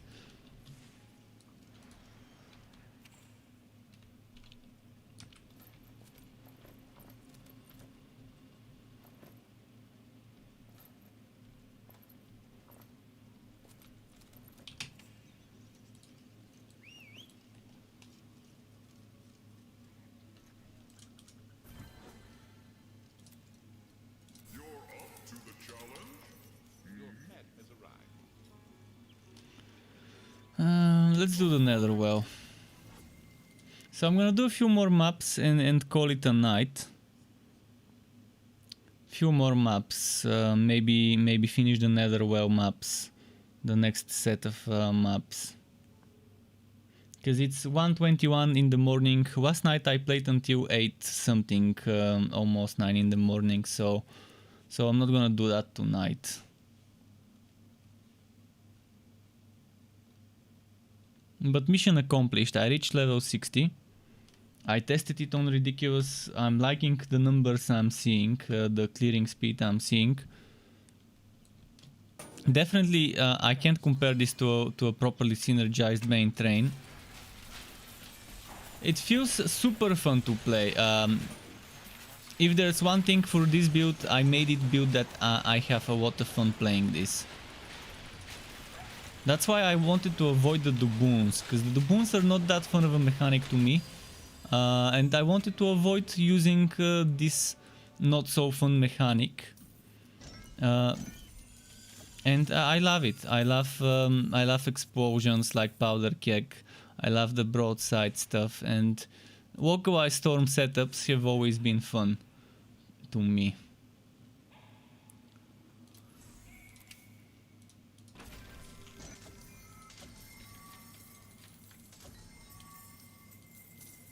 So from here on, I just need to get some Commodore items and the big fish item.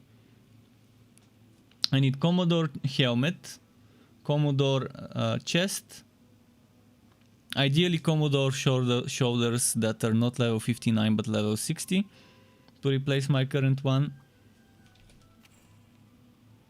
Because I'm using Ancient Ember and I've put my Commodore here. And then the big fish. So 4 items. That's all I need. 4 class specific legendary items for this setup.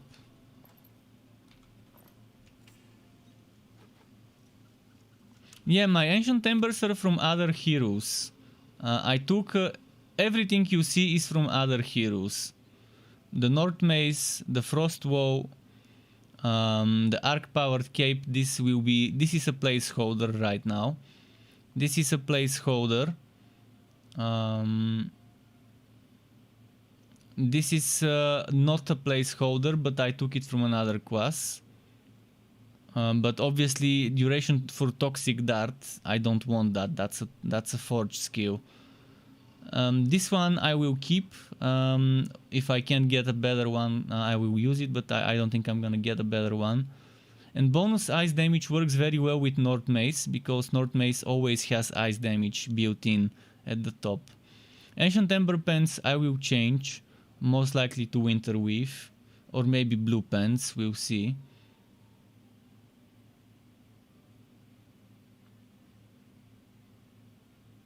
What do you mean even relics?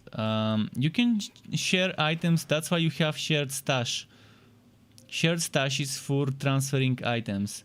The things you cannot change in between classes are class specific things. For example, bows are only sharpshooter, rail hammers are only rail master. I can take a sharpshooter only item. This one is a sharpshooter only item. I can take it. I can't equip it, but I can put it in my inventory. You cannot equip Locomotion on Forged to other heroes. Only Forge has a Locomotion, and only Forge has a cannon. Not cannon, chess gun. They renamed the chess gun, the cannon to chess gun, because I guess they knew that they would be making a proper cannon. Back in the day, the chess gun on the Forged was called cannon. And the chess gun damage was referred to as cannon damage back in the day.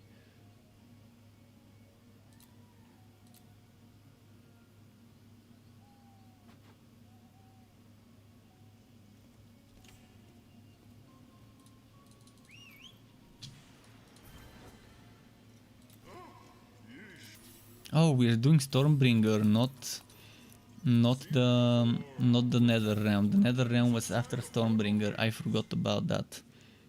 Well, we can clear the Stormbringer stages and then stop after clearing the 4 Stormbringer maps.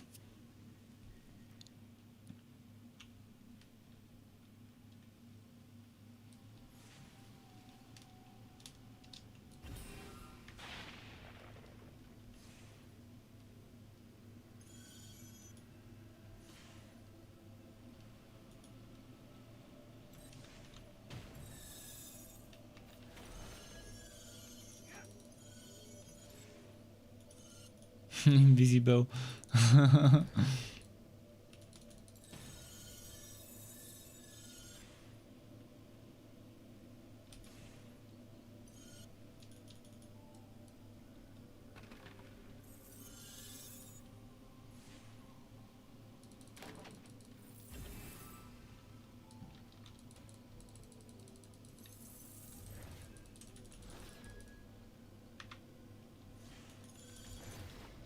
Might clear the whole map before it votes the monsters, eh?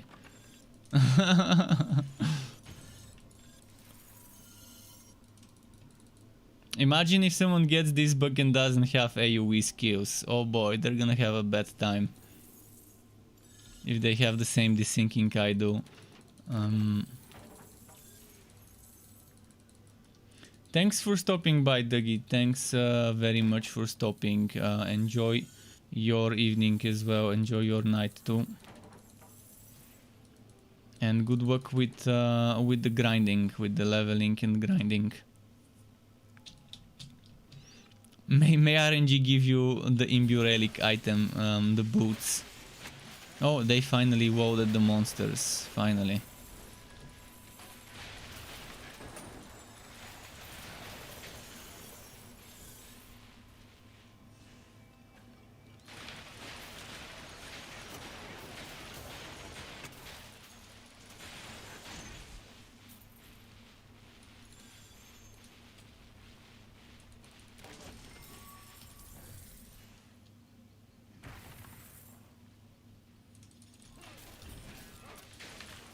Oh, this AoE stun. Oh, this AoE stun was amazing. This banner, this banner.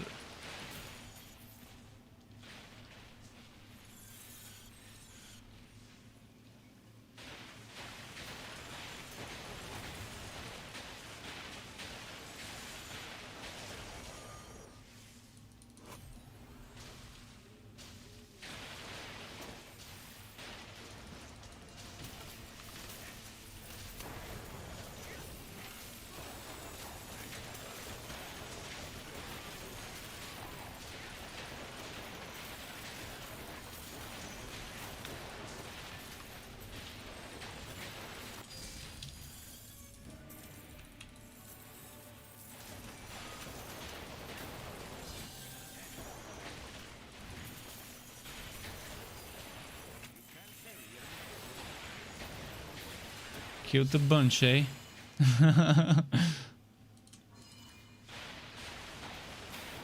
I'm definitely having more fun than I expected on this class. Knowing that I can make such a build where I'm not reliant on the wounds. And still get the good damage and the cooldowns are nice.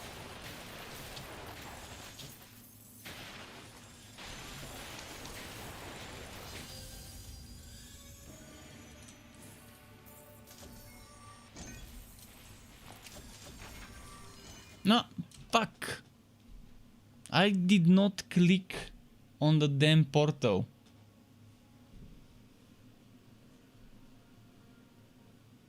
No, I didn't see what dropped. I've missed legendary items because of this bullshit.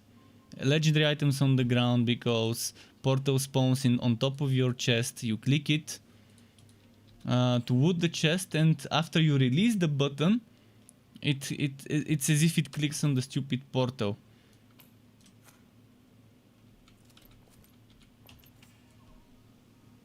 Why is it so difficult to just make the portal spawn a little further from the chest? Like the portal should spawn in the exact spot where the player spawns. It's very easy because there should be somewhere they're storing that location. And they can just attach the portal to that same location where the player spawns in that arena after he clicks on the teleporter that brings him downstairs.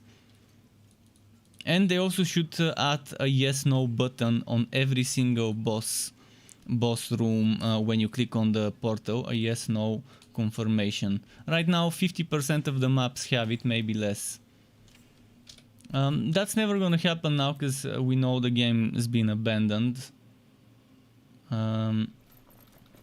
But I've been asking for this for so long, and it just doesn't happen. It never happened. I doubt it would have taken too many days, too many weeks of development to do those two little things.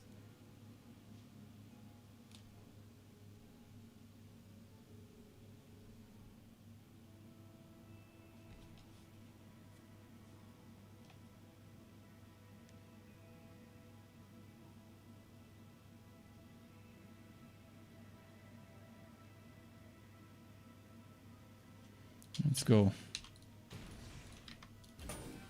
Wait, what did I select? Stormbringer Uniques. Okay, and harvest to a key.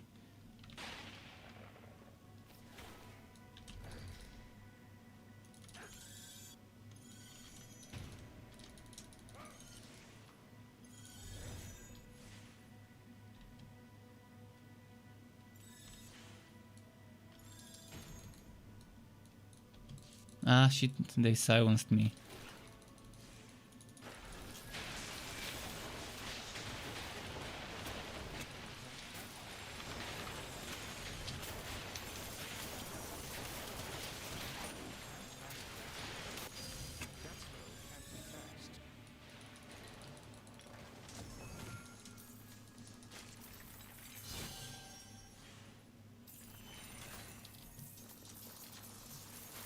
Firewall, nice.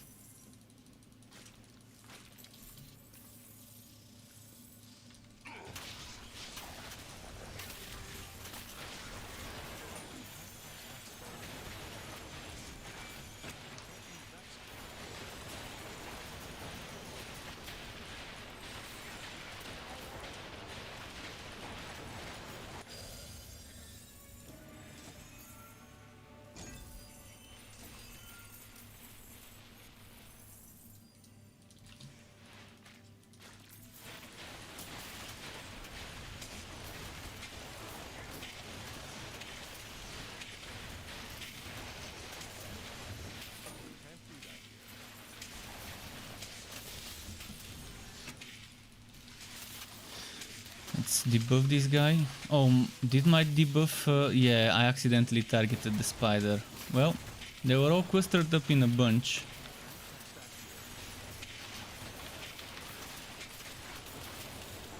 Okay, now black spots on him.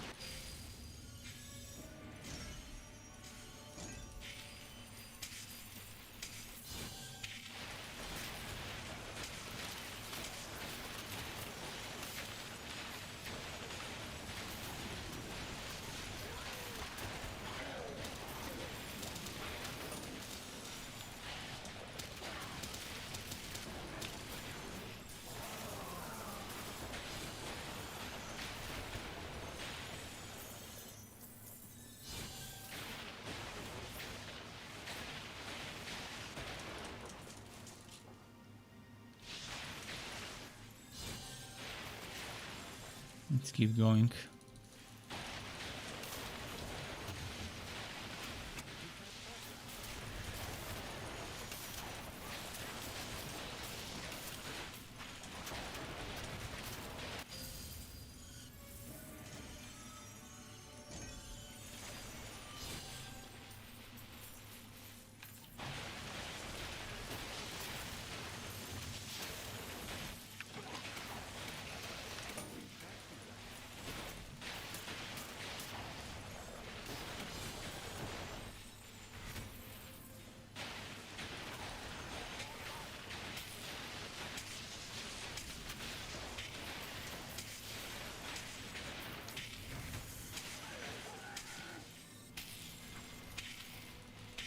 Okay, after this one more map and one boss, and then we should be good and done for the day.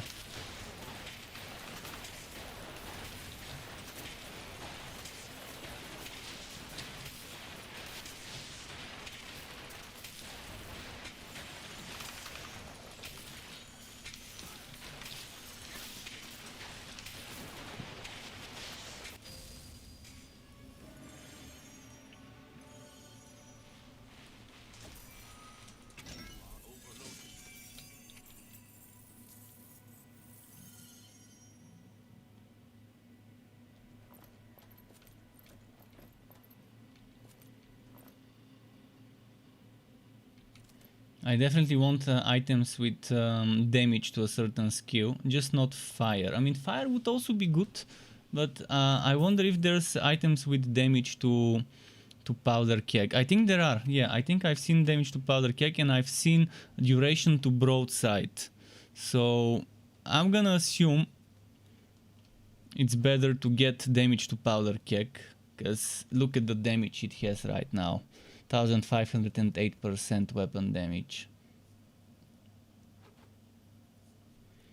I'd rather have damage to powder keg instead of duration to broadside, because I'd rather get the damage in burst instead of have a longer trickle of damage. Because this one seems to be fine. It already lasts 4 seconds and the cooldown is 13.5, but I think, oh, the skelly doggo, the one doggo I couldn't get during the Halloween event. I finally got it now. I think there was something that reduces my cooldowns when I pick up the wounds or something. I'm not sure. I need to read some of my passives. Because I'm noticing the cooldown refreshing quicker than usual.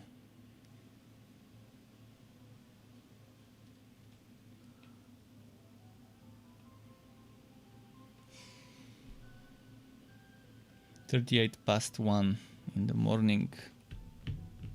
Come on, one more map and boss fight.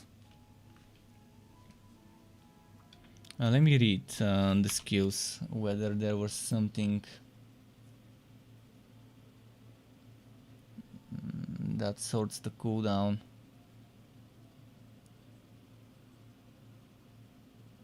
Whenever you use a piracy skill, broadside's cooldown is reduced. Okay, that's why I can keep it up even with this current cooldown.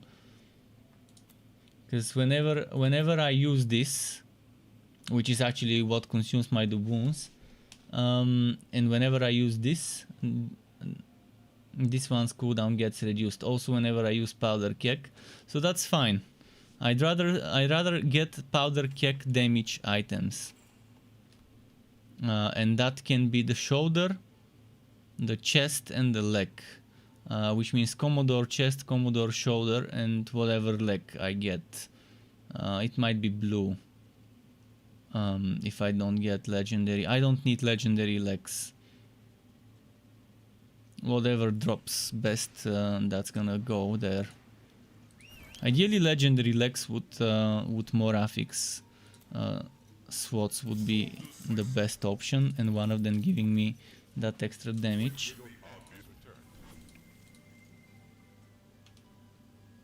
Yeah, I can get powder keg to probably do 2000 to 300 weapon damage %. Right now it's 1500.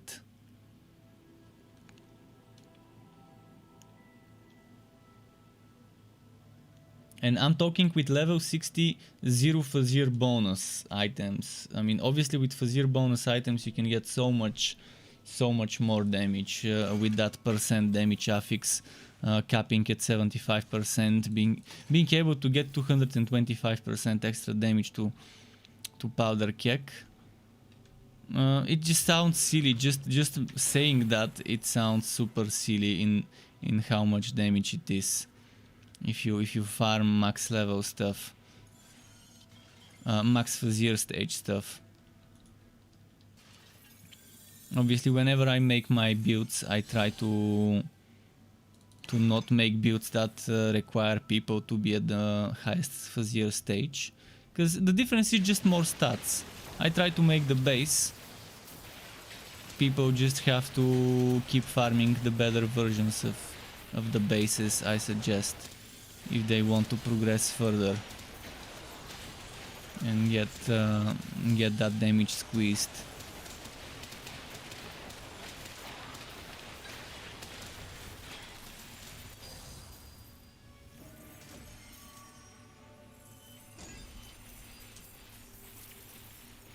Powder keg is the top keg skill. It just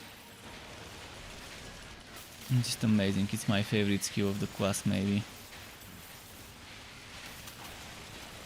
from the ones I've tried so far.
Okay.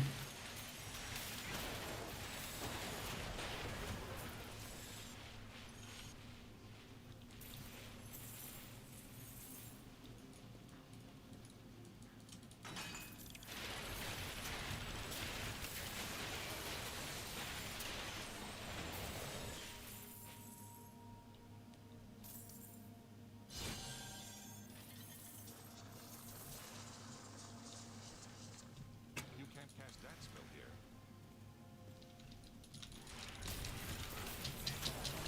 Boom. Ah shit, they silenced. Okay, at least it's Imbue Relic that got silenced.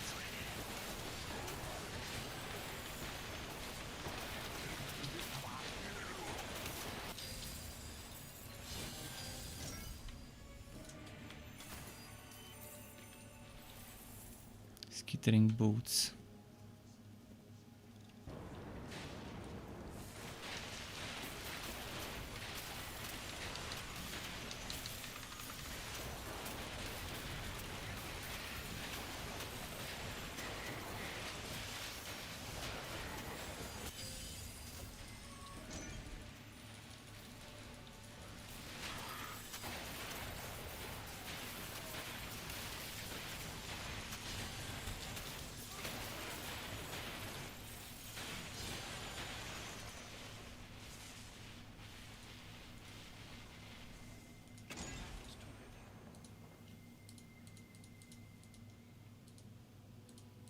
I can't open this. Your pack is full.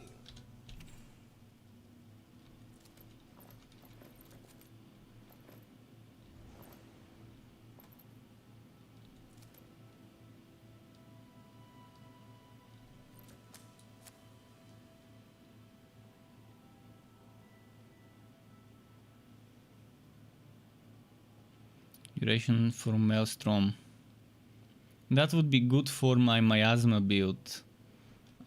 If I try to not wear Ember and to not wear the crit boots and just put them in the legendarium, both of them. Spell cannot be cast. But ideally I would have Ember or Woods Beast boots with duration to the aura skill. You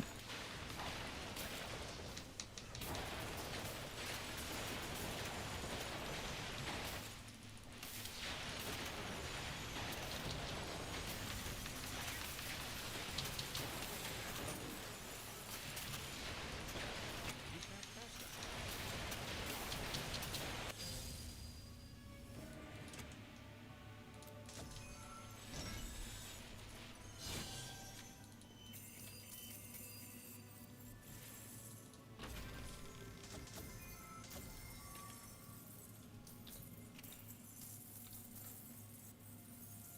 Three skills to fire. Walkwise storm duration, duration for take us weak. Wait, take us weak has a duration? I thought it was instant heal and... Oh, reducing incoming damage for 5 seconds. Okay. So 30% damage reduction here and 20 here. And then you can get damage reduction from Fighter Spirit by using a melee attack. Not so bad.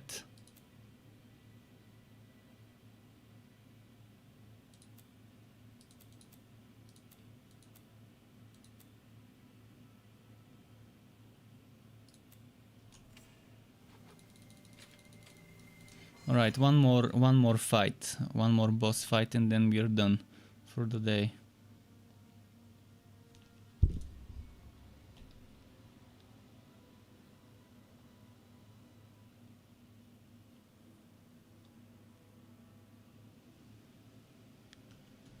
It's taking a while to vote.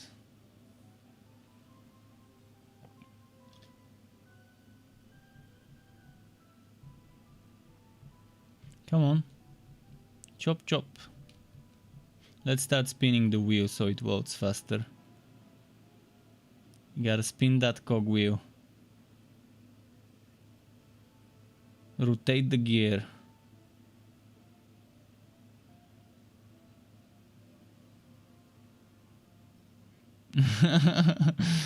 It's not helping. We gotta spin faster. Let's spin the opposite direction. There we go. See, the opposite direction helped. Alright.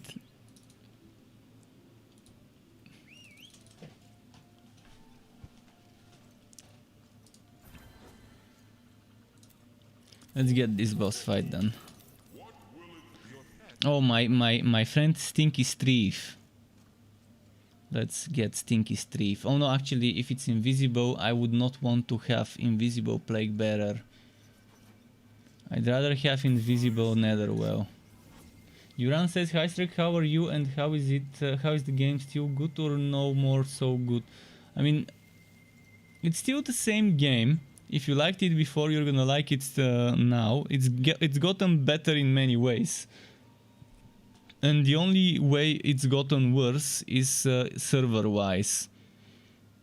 At least for me. Server-wise, it's terrible for me. I've got such annoying desyncs.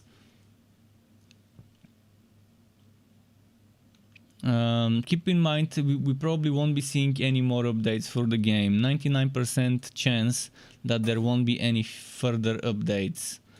At best, Perfect World might drop a hotfix or two. But I'm not getting my hopes up for that either, because the developers, Extra Games, are moving on to other projects with their new owners, Zynga. So Perfect World, the publishers, have the rights. So if there's gonna be any improvements, will be from them. But they improved a lot of things, they fixed a lot of things, they rebalanced Cold Hard finally. So if you wanted to play Cold Hard setups, well, now Cold Hard never has been this good. I mean, it's obviously not gonna be your DPS relic. If you want DPS, you're still not gonna want Cold Hard, but it's gonna do better DPS than before, and the survivability is better than before. After they reduce the cooldown of Frost Skin. See what I'm talking about when I say desync. Right now I'm not seeing the monsters. I think I killed them all. But the game wasn't showing me this. It finally showed it. But it took a while for the game to load up the monster models, and my keks were not getting exploded until it loaded the models. And I'm pretty sure I'm not the only one, but I'm also pretty sure not everyone has that same problem I do. Some people have it, some people don't. Most likely people that are in Eastern Europe might have this problem when connecting to the West European server.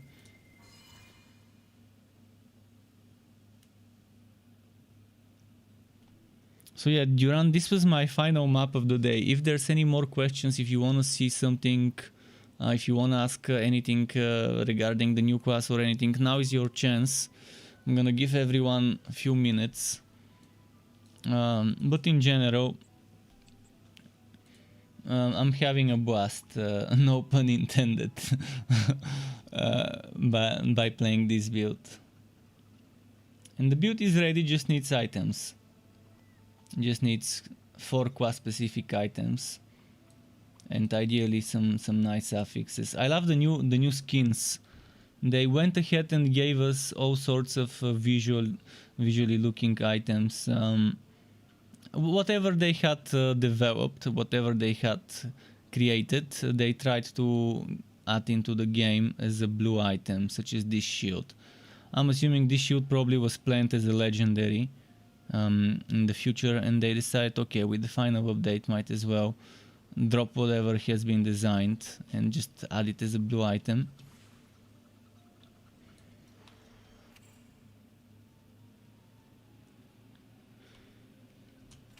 So yeah, that's gonna be it, Struck Quip. Thanks for watching, everyone. Keep it cool. Until next time, and goodbye.